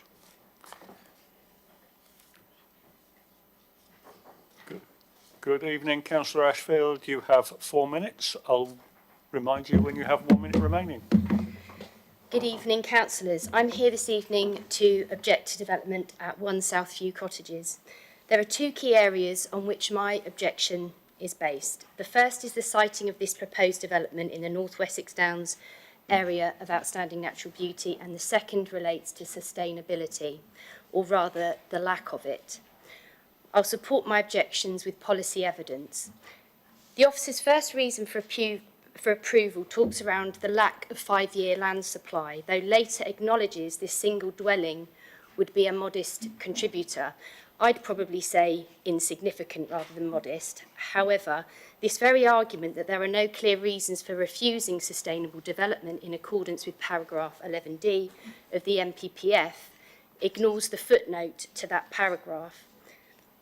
Crucially, the tilted balance caused by a 5-year housing land supply shortage does not apply in an area of outstanding natural beauty as confirmed by footnote 7 to the NPPF. Therefore, adopted local plan policy SS6, new housing in the countryside, is relevant and has great weight in decision making. Local plan policy SS6 excludes proposals which would result in isolated form of development.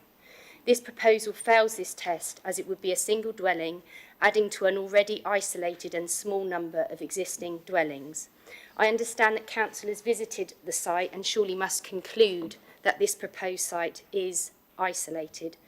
2 pairs of semis and 1 detached dwelling isolated away from any nearby defined settlement, both physically and functionally. It is not in accordance with paragraphs 79 and 80 of the NPPF, which avoid the development of isolated homes which are physically separate or remote from a settlement. According to the Braintree judgment, Overton is 4 kilometres away and Whitchurch is 3.2 kilometres away. In terms of sustainability, the proposed development would be entirely car dependent, given its isolated location along narrow single track and unadopted roads without footways. This contradicts the adopted local plan CN9 policy, which seeks to minimise car travel and promote the use of alternative sustainable transport modes. Yes, there's a pub in walking distance. I would suggest only safe to do so in sensible shoes during daylight. And yes, there is a pretty church. But as much as these establishments bring joy to many, sustainable access to healthcare, a post box and schools are arguably more important. I urge councillors to very seriously consider any development in the AONB, however insignificant a single dwelling might appear. This is supported by the description of the Lichfield Down landscape character area in which it lies, which is described as remote and unspoilt, and which would be eroded by the development as set out in the objection of the landscape officer. You have 1 minute remaining. So we must avoid creep into the AONB from houses like this one with a large enough garden. In doing so, we are encouraging an unsustainable pattern of car-based development outside of settlement boundaries. It also goes against national and local planning policy and the council's declared climate emergency. AONB is AONB. We need to uphold and protect it and not get into academic discussions about what is small enough or screened enough to slip through planning. I remind the committee of its unanimous refusal of 26 dwellings in Highclere, another AONB site. The planning inspectorate comprehensively dismissed on appeal at the end of last year, and I request that the committee once again make a clear decision for refusal. Thank you. Thank you. Questions for Councillor Ashfield? No? Thank you very much. Questions to officers? No? Councillor Tomlin, followed by Councillor McCormick. Reading in the report there, this nitrate issue, putting in a packaged treatment plant. Can you expand on, is it Natural England's comments on that? Because I find it incredibly confusing as to what a packaged treatment plant would do to remove nitrates. It just, as far as I understand, it stirs the water up, mixes it all up, and the clean water floats off the top. But I don't know where the nitrates go.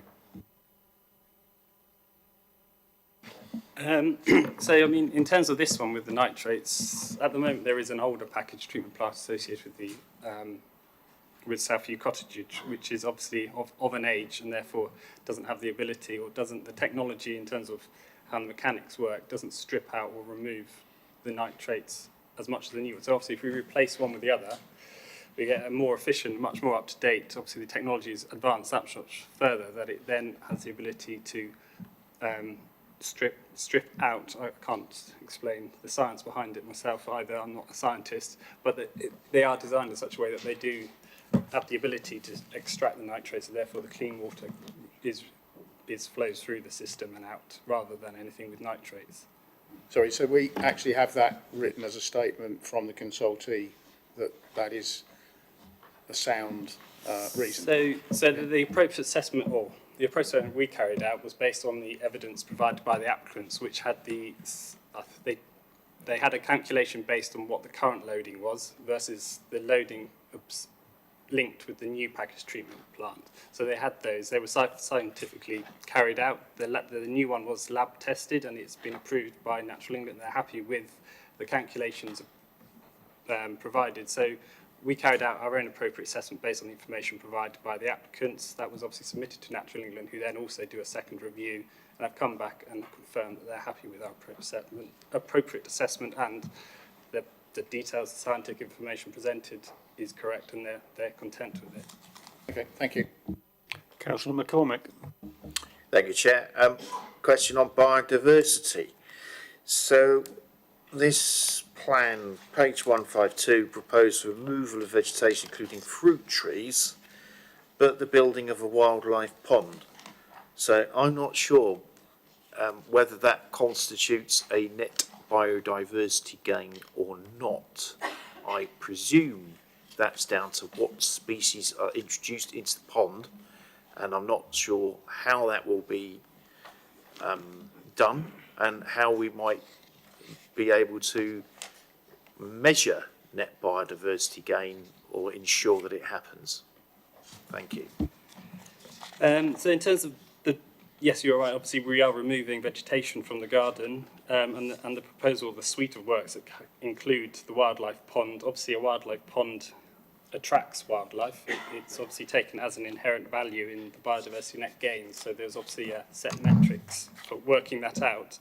In addition to that, we are looking, and it would be securing further planting. So we wouldn't just be relying on the pond in itself.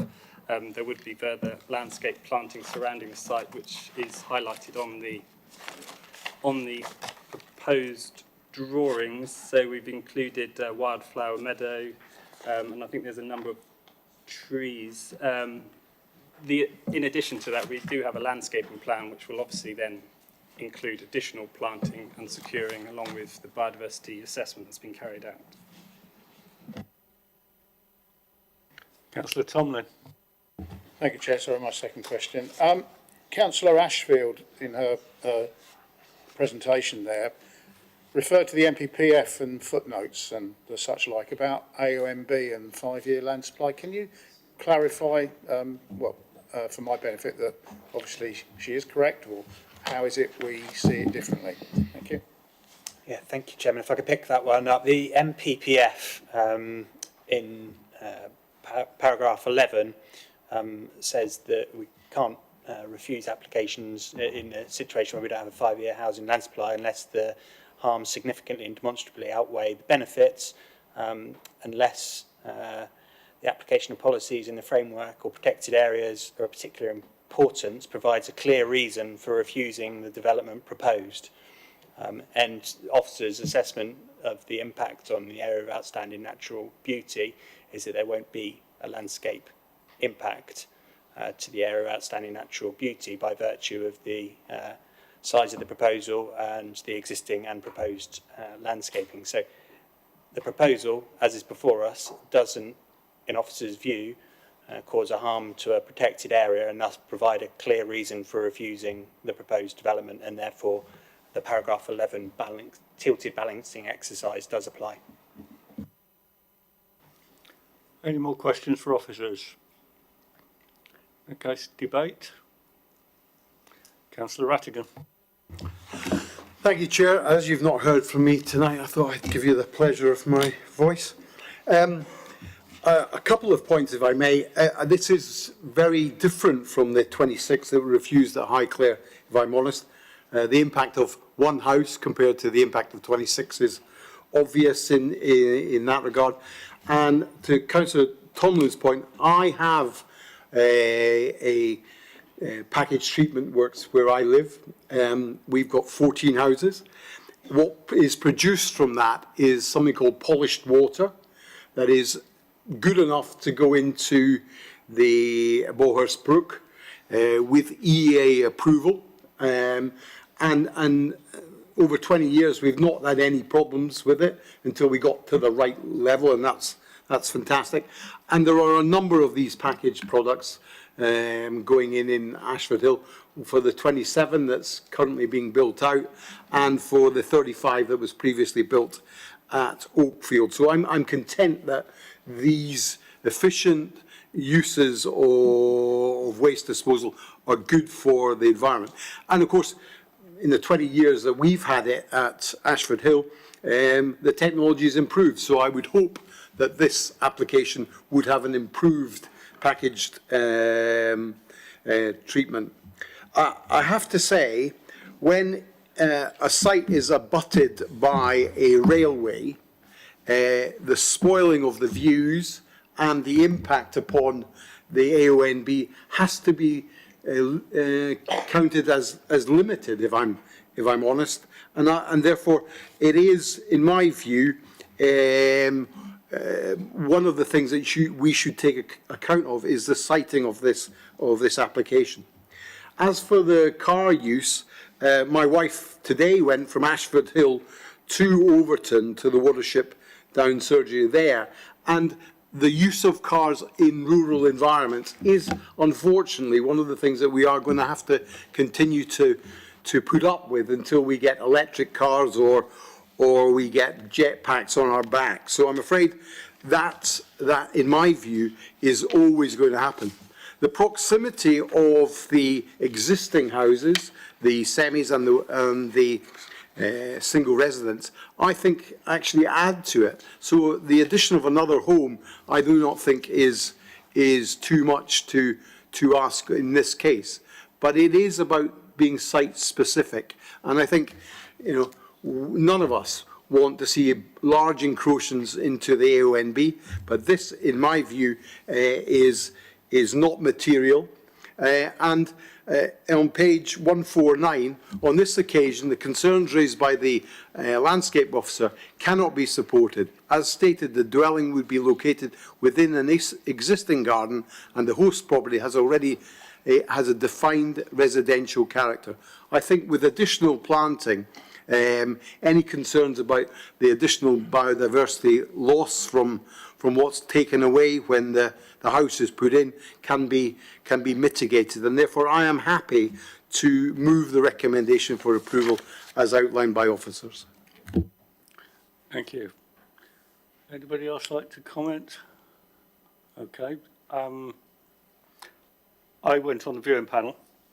I looked at it, and it's in the AONB. There's no doubt about that, and we need to protect AONBs. But looking at this is a question, is it actually harming the AONB? It's one property. It's not a big property. It sits low in the landscape. And even in winter with no leaves on the trees, it is very, very well screened. Even without any additional screening, it is screened. I don't think it is actually harming the AONB. So I'm happy to second the proposal. Anybody else wish to comment? Councillor Harvey. Thank you, Chair. Hear what yourself and Councillor Rattigan have argued and get it. It's interesting because the debate on the viewing panel when we were talking about it was, where do you draw the line? Do you draw the line at 2, 3, 4, 26? In the sense of if it's in the AONB, it's in the AONB. If it's in a conservation area, it's in a conservation area. Therefore, the tilted balance in this argument relating to the MPPF is relevant, and those points are well made. I guess it comes down to a point of principle as well. There's going to come a time when something will come across our table that says, actually, that one is harm, and it says undue harm in the report. So there is harm. That's clear. There is definite harm there. The question is how much harm in the context of an AONB. So this one's a tough one, isn't it? Because I don't not understand what you're saying, but where do you draw the line?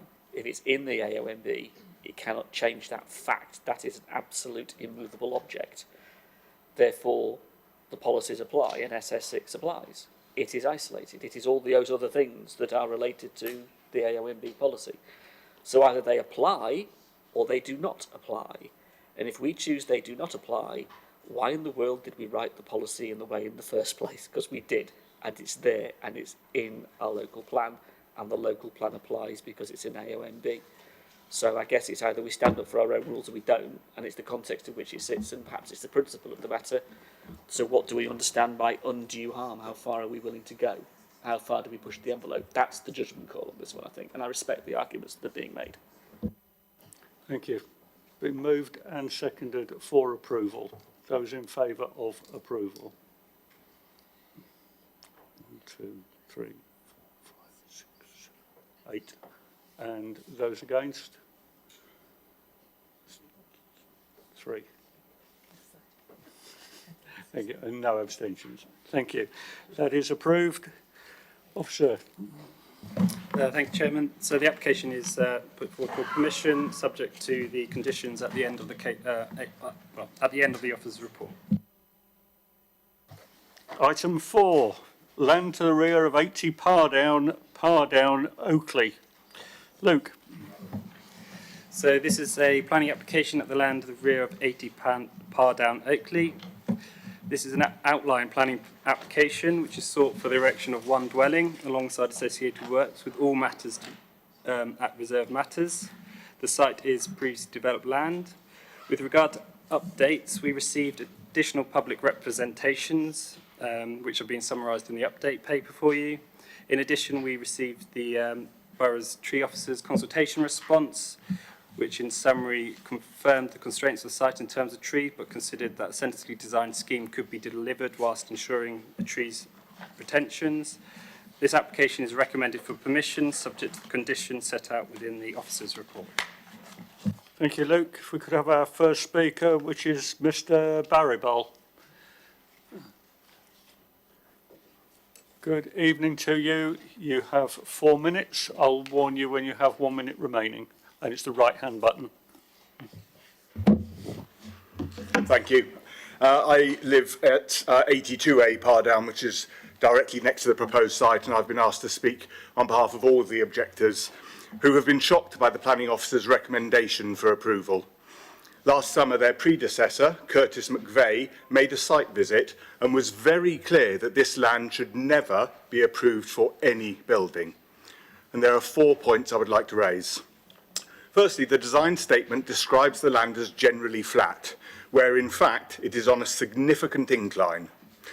The planning officer's report, point 4, states the development would not cause overlooking or a loss of privacy. This is incorrect. Any dwelling built there, regardless of size, would massively overlook and overshadow the properties in front of it. Standing on the ground floor would enable direct line of sight into the bedrooms of 5 homes below, clearly significantly impacting privacy. We implore you, please, come and meet my neighbour Rob Ward at number 82. Stand in his kitchen and see what the impact of this development would really be like. Secondly, the planning officer has failed to research the development history of the area properly. They state in the report that number 72, which is adjacent to the site to the north, is an example of backland development being established. But 72 was actually one of the very first houses to be built on Pardown more than 90 years ago. The houses in front of it built decades later. 72 is not an example of backland development, but this proposal absolutely would be. Thirdly, this land sits well outside the Oakley settlement boundary. The site is towards the very end of Pardown, a no-through lane used daily by walkers and horse riders to access the countryside. It is the countryside. The site is an equestrian paddock, has been for half a century, with no history of any type of dwelling.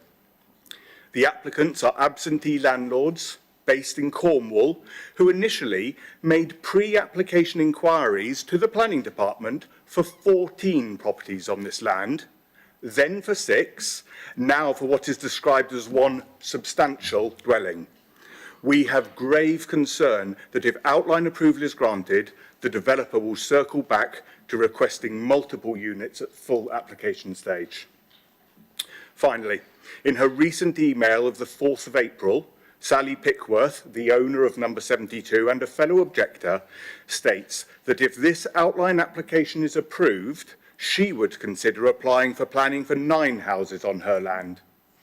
How many other residents will feel the same? Granting this application sets a very dangerous precedent. Pardown has many homes with large gardens and paddocks to the rear, mine included. 1 minute remaining. In 2020, my family and 3 others bought the fields behind our homes directly to the south of this paddock in order to protect our countryside from development. If this committee approves this outline proposal, you are in effect giving a green light to anyone with land on Pardown to make similar applications. We have played our part in trying to protect our countryside. The ward councillor has objected. The parish council has objected. 44 residents, 30 of whom live on Pardown itself, have objected. We are now asking you to step up and add your voice. This committee has refused this type of application on Pardown several times before, giving the reasons as being out of settlement in the countryside and to avoid setting an undesirable precedent. Please refuse this proposal and continue to send a message to all opportunistic developers that the conversion of our countryside to residential development will not be allowed. Thank you. I'm actually going to start the questions with myself. You say this land slopes. Am I right in thinking that it slopes down towards Pardown itself?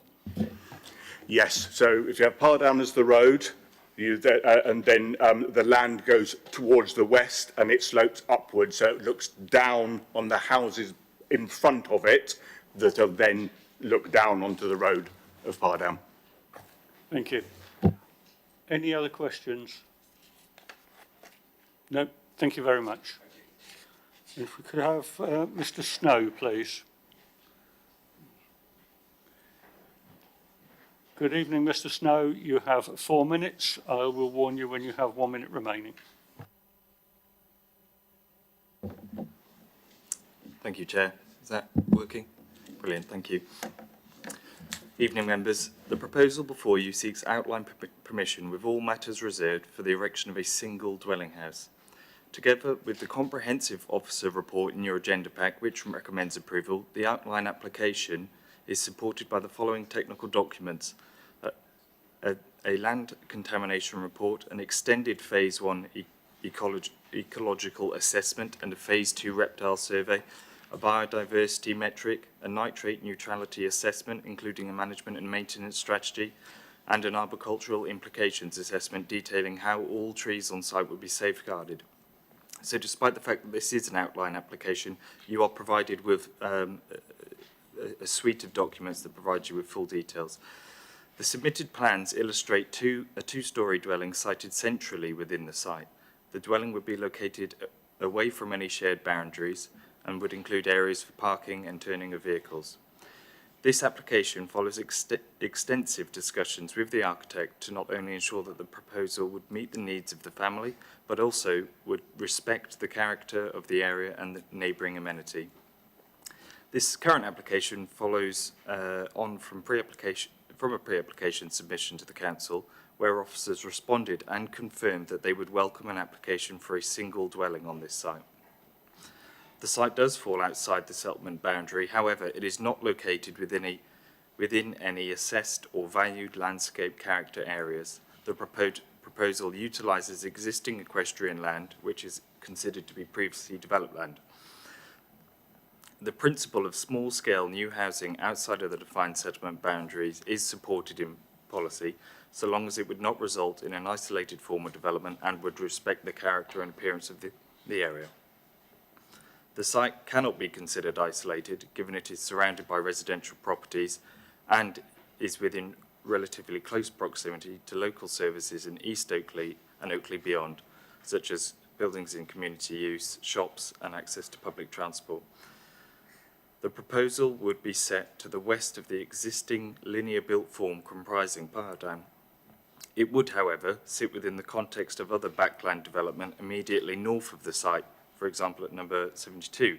This, together with several other properties that sit behind the development fronting the lane, make up the immediate context. This was found to be the case when this committee granted full permission for the erection of 2 dwellings just 3 months ago for a site at number 52 Pardown. In terms of neighbouring amenity, the proposal would be set approximately 35 metres from the rears of 80 and 82 Pardown, being the nearest residential properties. The final design would be such that it would not result in any windows on elevations facing towards these properties. You have 1 minute remaining. Whilst the proposal may be visible to neighbouring properties, that does not mean that it would harm their amenity in planning terms. There are no technical objections to the development, such as highways, ecology, impact on trees, or nitrate generation. In fact, the proposal demonstrates biodiversity net gains can be delivered on site. The proposal would make a modest but meaningful contribution to the Council's 5-year housing land supply, of which there is currently a shortfall. As such, the application accords with the NPPF, the Oakley and Dean Neighbourhood Plan, the local plan, and should be approved without delay. Briefly in response to the objector, in terms of overlooking, I've set out the distances between the proposal and the existing dwellings there. As I say, just because it's visible does not mean it's harmful. Furthermore, landscaping could be proposed and controlled at reserve matter stage, which would further mitigate the visibility. Could I ask you to wind up, please? Thank you. Questions for Mr. Snow? No, thank you very much. Questions to officers, and I'm going to start it myself. Do we have any pictures which give us any idea of the incline of this land?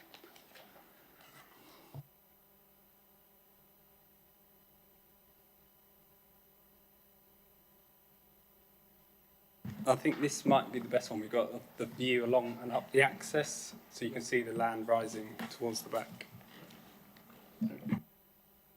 Thank you. Any other questions for the officers?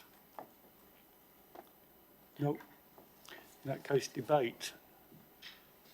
I'm personally concerned about what I've been told about the rising height of this land, and I feel we ought to defer this for a viewing panel. So I move for deferral for viewing panel, seconded, I think, by Councillor Freeman. Yeah. Those in favour of deferral? Everybody. Thank you. So the application's been deferred to enable a site viewing panel. Thank you.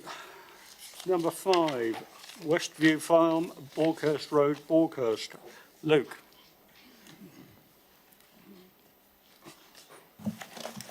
Thank you, Chairman. So this is an application at Westview Farm in Borkhurst. Planning permission is sought for the erection of 3 detached dwellings alongside garages, parking and landscape. The application site is located on previously developed land. For clarity for the committee, there have been 2 recent appeal decisions in the local area, and I've provided the 2 decision site location plans on the projector screen for you. The 2018 application was dismissed at appeal, and this was due to harm to the landscape, and as you can see, it was set much further back away from Westview Farm. The second appeal in 2020 was then moved much nearer, just adjacent, just to the south of Southview Farm. This was found acceptable by the inspector, considered there to be no landscape harm, and therefore was allowed, and obviously therefore permission for that one has been granted. There are no updates, and the application is recommended for permission as set out within the planning officer's report. Thank you. Thank you. If we have only one speaker, once again, Mr. Snow. Good evening once again. You have 4 minutes. I'll warn you when you have 1 minute remaining. Thank you, Chair, and hello again, members.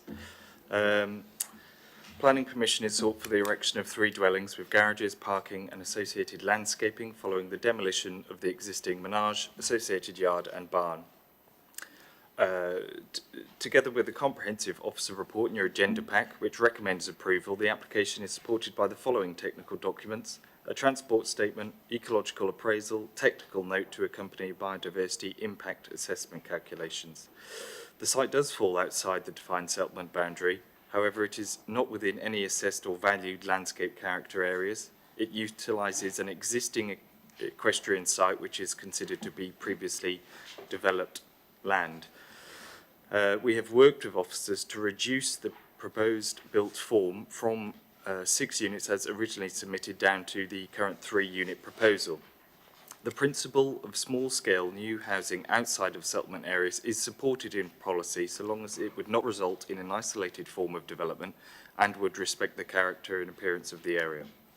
The application site is not isolated given its proximity to other housing. Furthermore, it has been found to be a sustainable location and not isolated as part of the recent approvals for residential development adjoining the site to which officers just referred. The scale of the proposed development by way of its layout, form and design is clearly appropriate to the site context. It should be noted that a dwelling has recently been allowed on appeal to the immediate north of the application site. In that instance, the planning inspector found that the site comprised previously developed land and that the dwelling would be successfully integrated into its immediate context so as not to give rise to adverse landscape impacts. We believe that would clearly be the case for the current proposal, as it is almost entirely surrounded by built form. In terms of residential amenity, one of the closest properties to the proposal would be Westview Farm, which is located 40 metres to the north of the proposed nearest dwelling. To the south lies Manor Farmhouse, some 45 metres away, with a tennis court and swimming pool situated between that dwelling and the shared boundary with the application site. Given these significant distances, the proposal would not cause any material harm to neighbouring amenity by way of overlooking, loss of light or an overbearing impact. The proposal would utilise an existing access which serves residential and equestrian uses. The County Highway Authority has carefully considered the proposal and finds that it would not impact on the operation of the access or the local highway network and raises no objection. Furthermore, a total of 13 car parking spaces would be provided, exceeding what is required by the parking SPD. There are no other technical objections to the development, such as ecology, impact on trees or nitrate generation. In fact, the reuse of the land to residential would bring planting and biodiversity enhancements that would provide environmental gains. You have 1 minute remaining. The proposal would make a meaningful contribution to the Council's 5-year housing land supply, of which, as you are aware, there is currently a shortfall. As such, the application affords with the NPPF the local plan and should be approved without delay. Thank you. Questions for Mr Snow? Councillor Rattigan.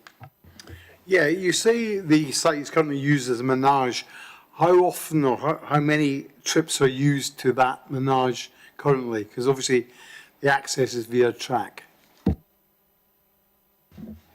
Yes, thank you, Councillor. I don't have the exact figures to hand, but it was commented on as part of the County Highways response, and they consider, well, actually, they in the first instance considered the proposal for 6 units to be acceptable and satisfactory in terms of the difference between trips generated with an equestrian use and with 6 dwellings. Now, of course, the proposal before you is for 3 dwellings, even less than that. So in terms of trip generation and highway implications, it's found to be acceptable by the Highway Authority. Any other questions? Councillor Frost. Thank you, Chair. Yeah, well, good evening. You've obviously got planning permission for 1 house on this site. Okay. I'm just wondering why you're pushing for 3 houses when further than earlier on, okay, in was it 2020, you had 3 houses refused on the site just to the left as I'm looking at the plan. Okay, so and that was refused on appeal. So you've got permission for 1 house. I'm just wondering why you're going for 3.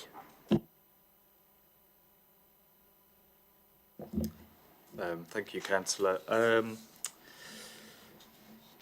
I mean, the intentions of the applicant's not for me to comment on, but the application before you is for 3 units, and my view is that in light of the inspector's decision for the permitted dwelling to the immediate north, it's clear that now forms a material consideration as part of this application, and the inspector found there to be no harm, no adverse impact to the landscape character of the area, and so in light of that, it's logical to conclude that this proposal is also acceptable on those grounds. Any more hands up? No. Questions to officers, and I'm going to bring Lisa straight in. Yeah, just to pick up on Councillor Frost's question, I mean, that's not really material consideration as to why the applicant has decided to make or come forward with a proposal. You need to consider the application that's before you, not the reasons behind it. So I just wanted to clarify that and hope that's helpful. Any more questions for officers? Councillor Rattigan. Thank you, Chair. I just want to clarify, are those houses that are behind Bethutha nearest the track? So if you get to the location plan, yeah, those two buildings closest to the red line, are they homes? They've not got names on them, but I'm just wondering, are those homes? Rather than just, I don't know, agricultural buildings, perhaps? Sorry, so are we talking up at the far southeastern corner of the red edge, that point there, and the two next door? Well, directly opposite the farm, across the two red lines and across the blue line, are two buildings that are not named. I would like to know if those are homes or are they agricultural buildings?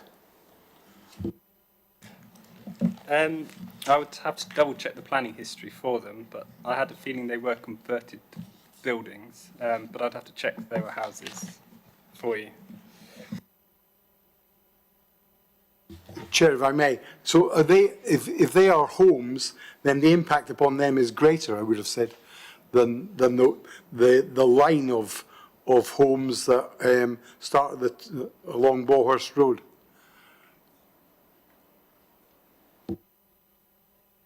Councillor Rattigan, I'm trying to establish exactly which ones you're talking about. Are you talking about the buildings that sort of show to be in the bottom of Manor Farm Bungalow and the beaches? That's those two, yes. I'd like to know if they're homes. So is... Oh, right, okay.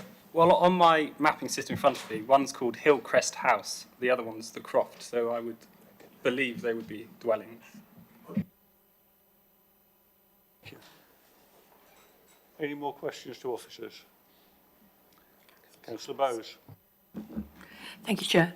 Just looking at page 201, it's got Joint Waste Client Team, initial comments, objection, final comments on amended plans, objections not overcome. Could we have any clarification on that, please? Thank you.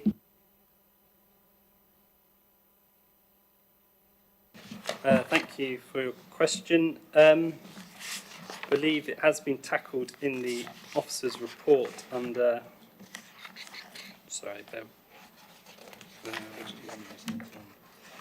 on page 217, where I think it came down to a conclusion that actually within a rural area, waste collection, so we have set standards for travel distance or carry distance for bins, and they do exceed those, but in light of rural areas, that is not totally uncommon and therefore wouldn't be a reason sufficient enough to refuse an application, and therefore we haven't obviously taken that objection forward as a reason for refusal. No more hands up, so debate. Councillor Frost. Thank you, Chair. I have, some issues with this particular application. And those issues are, one, the fact that there was planning permission given for a house, actually to the bottom end of the site as we're looking at it, okay? But to the left, where it says D, okay, a D and E, there was an application there that was refused for 3 houses, and that was refused upon appeal. So I'm really struggling here. Yeah, I think it's a brownfield site, okay, but I'm struggling because it is significantly outside of the settlement boundary, and whilst I don't like the fact that the Office for Nuclear Responsibility puts limitations on our building, okay, there is an objection there, okay, for the DEPZ, okay, which is objecting to the 3 houses. So, so my real concern here, okay, is that I think it's overdevelopment of the site, and had they just stuck with the one house which they've got the planning permission for, then fine. But the fact is that they want more than one. the planning permission for 3, which just to the left of this site, okay, was refused on appeal, and I'm really struggling to understand, okay, the reasons for approval, because I think it does affect the landscape, okay.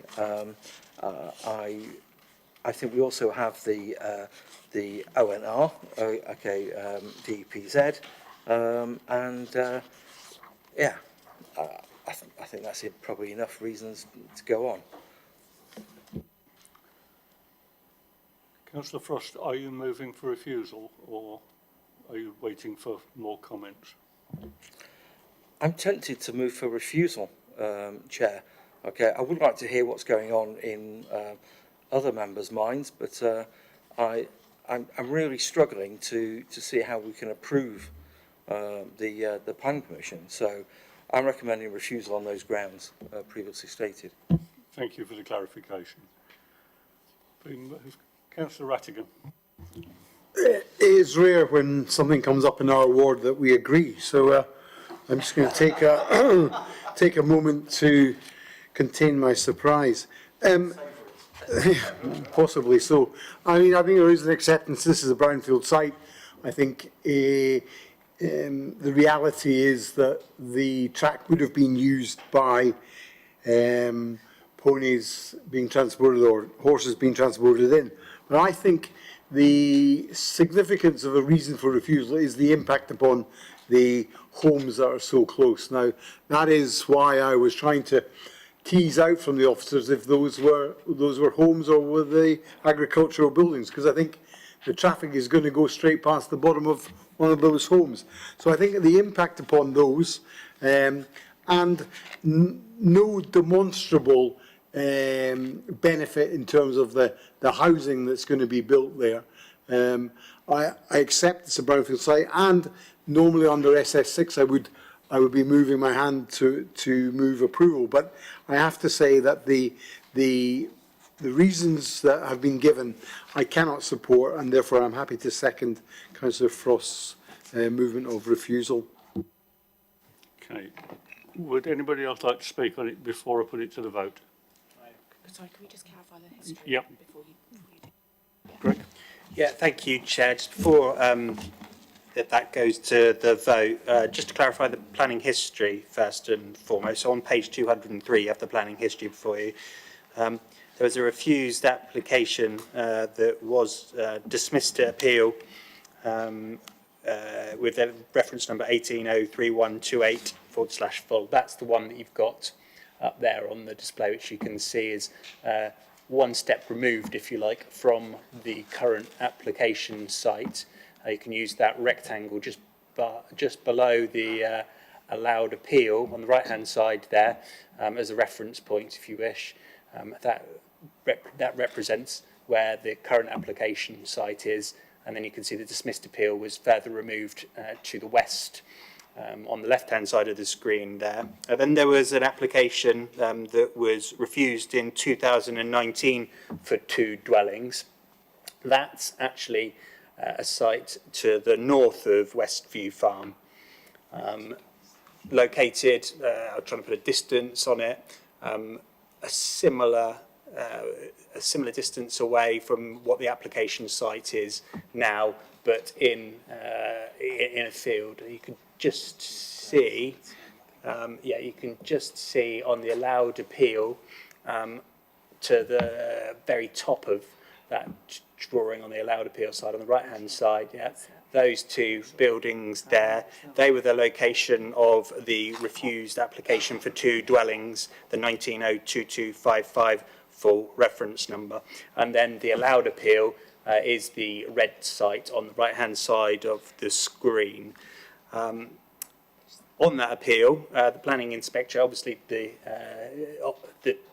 local planning authority, the council refused that application, and it was allowed appeal with the planning inspector finding that the site didn't cause landscape impact and was provided a run of properties, a run of 2 properties though, sitting next to Westview Farm. What we now have is an application for 3, so what we'll do is continue that run. we can't obviously say that it's isolated because it's amongst a group of other dwellings, and the planning inspector have already said that there won't be a landscape harm for the dwelling immediately to the south of Westview Farm. Obviously, if members feel that another 3 does cause a landscape impact, then that is an opinion that they're open to. It's a subjective opinion, but it's officers' firm view that there's a group of dwellings there. The inspectors already found that a dwelling next to the existing dwelling is acceptable, and then officer's view is continuing that run doesn't cause any significant greater harm to landscape, and therefore our recommendation is for approval. We must remember that that is in the context of a lack of 5-year housing land supply, and that the harms must significantly and demonstrably outweigh the benefits.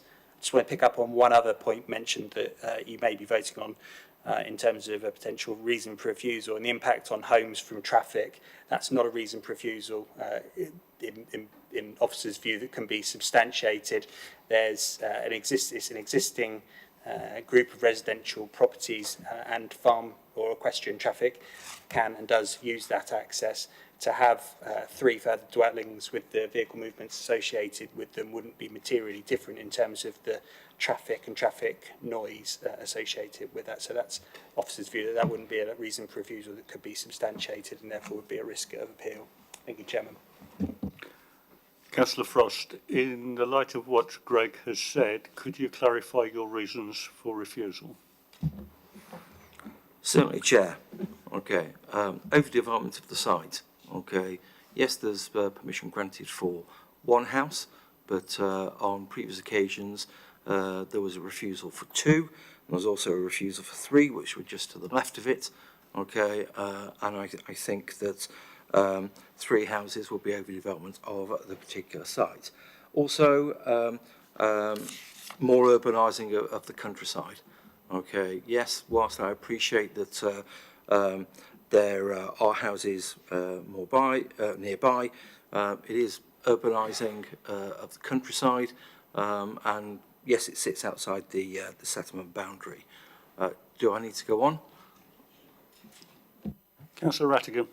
Chair, if I may also add that it does change the character of the area, because the site itself is part of a farm development, and therefore that is, in my view, an adverse impact on the character of the site. Thank you. Been moved and seconded for refusal. Those in favour of refusal? 1, 2, 3, 4, 5, 6, 7, 8, 9, 1, 2, 3, 4, 5, 6, 7, 9. And those against refusal? 2. Thank you. That is refused. Officer.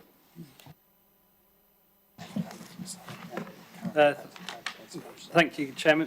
So the reason for refusal was harm to the character of the area through an urbanisation of the countryside and an overdevelopment of the site, and therefore contrary to policy EM 1 and 10. Yes.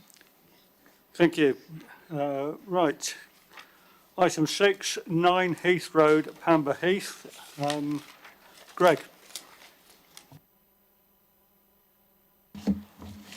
Thank you, Chairman. The application is for a single-storey rear extension following the removal of the existing conservatory, insertion of roof lights over a new staircase and roof of storage area, and a new pitched roof over an existing side garage.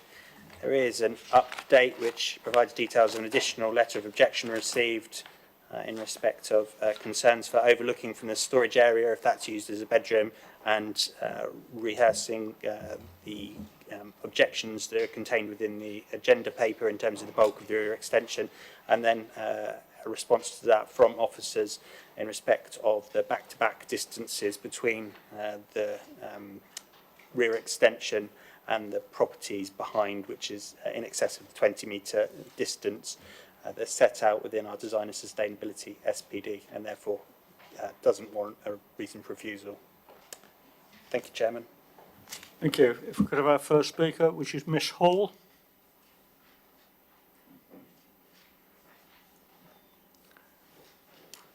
Good evening, Miss Hall. You have 4 minutes. I'll warn you when you have 1 minute remaining.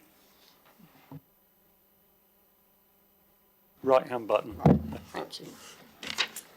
I'm here today to talk to you on behalf of my neighbours present about the planning application for number 9 Heath Road, Pamber Heath. Mrs Linda Cowans of 11 Heath Road wished to attend also, but was unable to do so. The applicant has applied to do an extension to the rear of number 9, which will go out from the very top of the existing roof and will be the full width of the original bungalow that was built on the plot, prior to the other extensions being added. The original plans that the applicant submitted included a first floor window that would have overlooked neighbours' properties to the rear. There were concerns amongst my neighbours and I that this would lead to a loss of privacy, as this window would afford a view into the private living areas of properties at the rear of number 9. We are thankful that the applicant listened to these concerns and has since removed this overlooking window in his amended plans. However, we are unsure as to why the storage area would require a Velux window, and wonder if this could still be made into a window later on. It's unclear whether this could be done under permitted development without a normal planning application. Despite the changes, we do collectively feel that the build is still too large, bulky and imposing. The plans submitted to the council website state that this is a single-storey extension, but we feel this is misleading, as the rear extension would be going off the very top of the roof and would therefore be 2 storeys. There is also a downward slope within this bungalow estate, and the properties to the east and south of number 9 are downhill of number 9, and this means that there is a greater difference in height between number 9 and these properties. As a consequence, number 9 is already quite prominent to my neighbours at number 29, who are situated to the east. My neighbours are concerned that the current plans would make number 9 very imposing. My neighbours at number 7 also feel that the extension will be very imposing, particularly as it will be the width of the original building footprint. This, combined with the extensions that have already been done on the north side of number 9, have led them to feel that they will be faced with an expansive building. Having seen the outlook from these neighbours' properties myself, I can understand their concerns, and I would ask if the council would consider visiting these properties so they can see for themselves how they would be affected. I would add that objection comments have already been submitted by number 11 to the south of number 9, and this property is also downhill, so I feel the slope should be taken into consideration when reading what Mrs Linda Cowans has said. In terms of the estate overall, there are 76 bungalows together, which is unusual, and it also gives the area its own unique character. Amongst these bungalows, there have been some extensions and loft conversions which have been sympathetic to the area's character. When we moved into the estate, we knew that there would be extensions done to the bungalows, and there was a realistic You have 30 seconds expectation remaining. that this would happen. As such, we are not opposed to the idea of someone extending their property. However, in the case of number 9, the proposal seems too big for the direction the extension would go in, i.e. into the garden, in the direction of properties backing onto it. I note that there has been some mention of number 60 Heath Road having a similar extension, but I would like to point out that the property to the rear of 60 is actually positioned sideways on, and therefore a loss of privacy to private rooms is not an issue there. Number 60 also isn't protruding beyond the back of the neighbouring properties, whereas number 9 would be in relation to number 7, as it is set further back to begin with. Can I ask you to wind up, There please? are some bigger extensions at the end of West Lynn, but these properties don't overlook other houses at the back as they back onto a road and the heath beyond. And finally, I'd like to say we did not wish to get to the point of having to come to this meeting and speak publicly in opposition of our neighbour's application, but we needed to speak up because we feel strongly about the points that have been raised, and we wanted our voice to be heard as part of your decision-making process. Thank you. Thank you. Questions for Ms Hall? Oh, sorry. Moved too quickly. Yeah. Could you turn the microphone off as well? Oh, sorry. Thank you. No questions? Thank you very much. And if we could have Mr. Smith, please. Good evening, Mr. Smith. You have 4 minutes. I'll warn you when you have 1 minute remaining.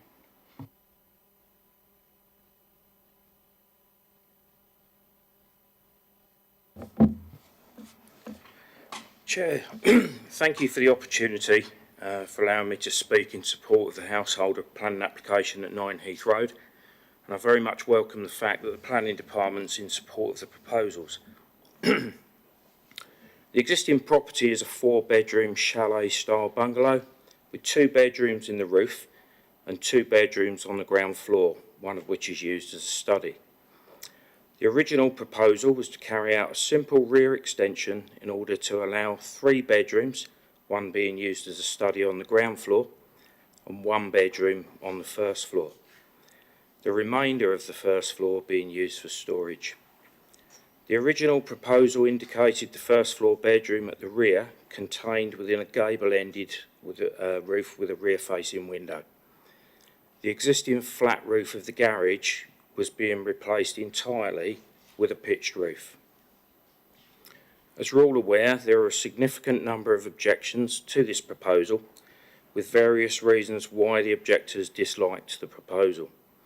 Despite the fact that a rear extension, 4 metres in height with eaves and ridge heights no greater than the existing, is acceptable under permitted development, my client instructed me to amend the application in order to try and reduce the levels of objections seen. The only reason the application was submitted as a householder application and not for a certificate of lawful development was because my client wished to use the roof area as a habitable room and they wanted a pitched roof over the side garage. The amended proposals introduced a hipped roof at the rear, relocating the first floor bedroom to utilise the space currently occupied by the existing bedrooms, and indicated a pitched roof to the front half of the garage only, and this was for the benefit of the neighbour objections. The fact now is that the works to the rear extension could be done under permitted development. It is a single storey with storage within the roof, and it's across the full width of the original dwelling. It's only the garage roof that requires formal planning permission. It's felt that the extension is sympathetic to both the neighbours and the neighbourhood in general, and has received the support of Councillor Joe Slimming during the process of consultation. Councillor Slimming had told my client she would attend this evening's meeting to voice her support in person, but unfortunately is now unable to do so as she has a conflicting engagement. She is, however, happy for me to do so on her behalf. You have 1 minute remaining. We would therefore urge you to approve this application at committee tonight. Thank you. Thank you. Questions for Mr. Smith? No? Thank you very much. Questions to officers? Councillor Tomlin. Thank you, Chair. Could you please just quantify the permitted development rights as just discussed by the applicant there? That is a correct statement. Thank you. Yes, of course. I mean, firstly, we have the planning application before us and the proposal before us, which means we need to assess it on its merits. Obviously, there is a fallback position that an extension at the rear could be erected under permitted development, and that's certainly the case for a single-storey rear extension that would have to have eaves and ridge height no higher than the height of the dwelling. This proposal does have space in the roof, including the windows in the roof. So it is whilst it is a single storey in terms of its height, there is the space in the roof there as well. And we'd need to take that away and review whether it could be permitted development in terms of the taking measurements and looking at that, making an assessment of that. But yeah, in terms of the bulk that's proposed, that could be erected under permitted development. Thank you. Any more questions? Okay, could you clarify the position on converting Velux windows to dormers at a later date. Would that require planning permission, or at a later date, a couple of years' time, could that be done as permitted development?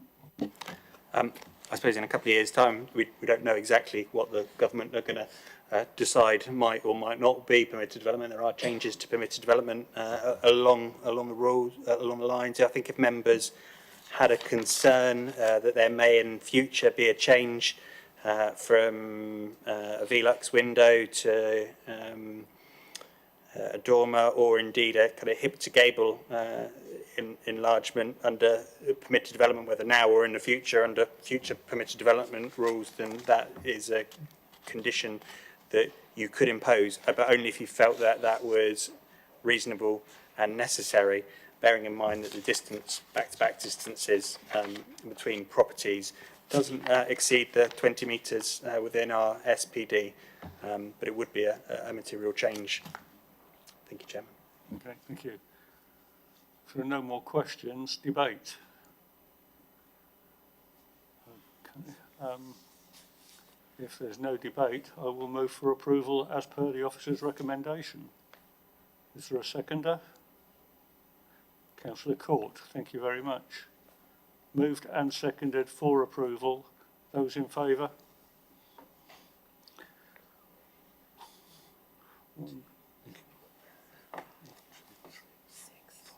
I'll make that 6. Those against? 3. And abstentions? 1. 2. Right, that is approved. Greg. Thank you, Chairman, to confirm that that application is approved in accordance with the main agenda. Thank you. Final item, number 7, Bel Air Grange, 14C, Hackwood Lane, Cliddesdon. Greg. Thank you, Chairman. This is an application for a retrospective extension of residential amenity land and a retrospective erection of a garden amenity shed. There is no update to this one, Chairman, and therefore I have nothing further to add. Thank you. If we could have our speaker, and that's Miss Ralph, please.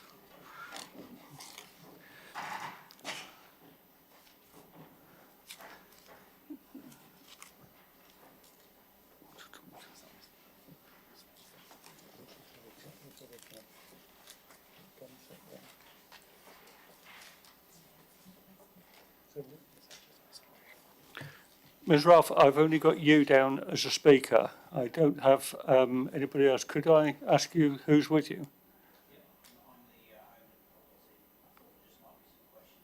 You're not actually registered to speak. So, yeah, if you could, please. Thank you. Good evening to you. You have 4 minutes. I'll warn you when you have 1 minute remaining.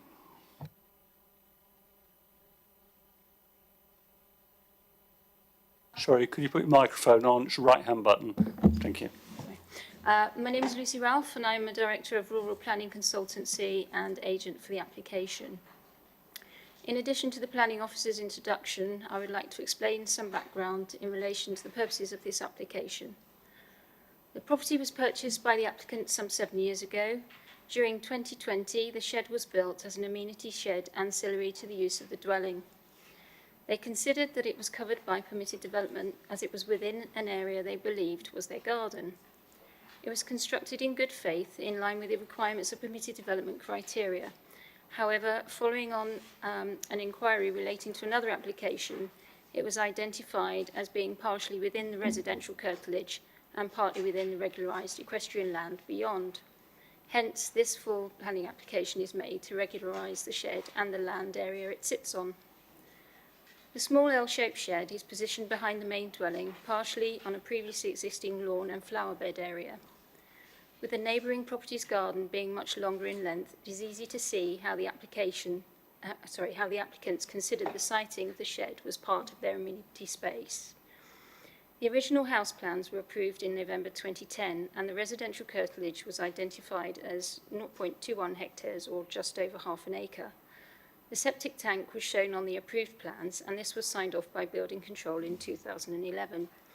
Being an item used in relation to the dwelling, it was assumed by the applicants that that the area it sat in was part of the residential curtilage. Again, this was their reasoning for believing the shed would be covered by permitted development. The partial siting of the shed on the equestrian land adjoining the curtilage has not dramatically increased the amenity space and has very little impact. The shed at the rear of the main dwelling is in an area with adequate screening provided by the property's established large boundary hedges on both sides. There are no windows on the side elevation facing the nearest neighbour. It is not visible from Hackwood Lane and there are no views from the wider landscape. Therefore, its siting is sympathetic to the surroundings and it has no detrimental effect on the main dwelling or the character of the area, nor does it encroach into open countryside or have any impact on the neighbouring properties. As outlined in your planning officer's report, the siting of the shed and change of use of the small area of equestrian land causes no harm sufficient to justify any reasons not to approve the application. To confirm, the shed has no plumbing, kitchen or bathroom facilities. It is solely a shed. Other opposing comments mention a small summer house style building located on the northwestern boundary. This building has been in situ since 2015 and its use in relation to keeping horses. Therefore, it is related to the equestrian land use and it is not unlawful. This has been confirmed by the Council's enforcement officer. You have 1 minute remaining. The majority of the objection letters received are not directly related to the application before you, but they are directed at how the Council deal with applications, and these are irrelevant for the purposes of this application. Therefore, I ask you to support your officer's recommendation for approval. Thank you. Could you turn the microphone off, please? Thank you. Questions for the speaker? No? Thank you very much. Questions to officers? No? Debate? Councillor Godison. Thank you, Chair. I can't identify any legitimate planning reason for objecting. So on balance, I'd like to support the officer's recommendation by moving for approval. Thank you.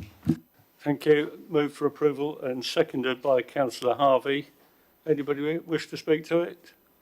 No? Okay. Moved and seconded for approval. Those in favour? That's everybody. And that's it. It's approved. Great. Thank you, Chairman. Just to confirm that application is approved in accordance with the main agenda paper. Thank you.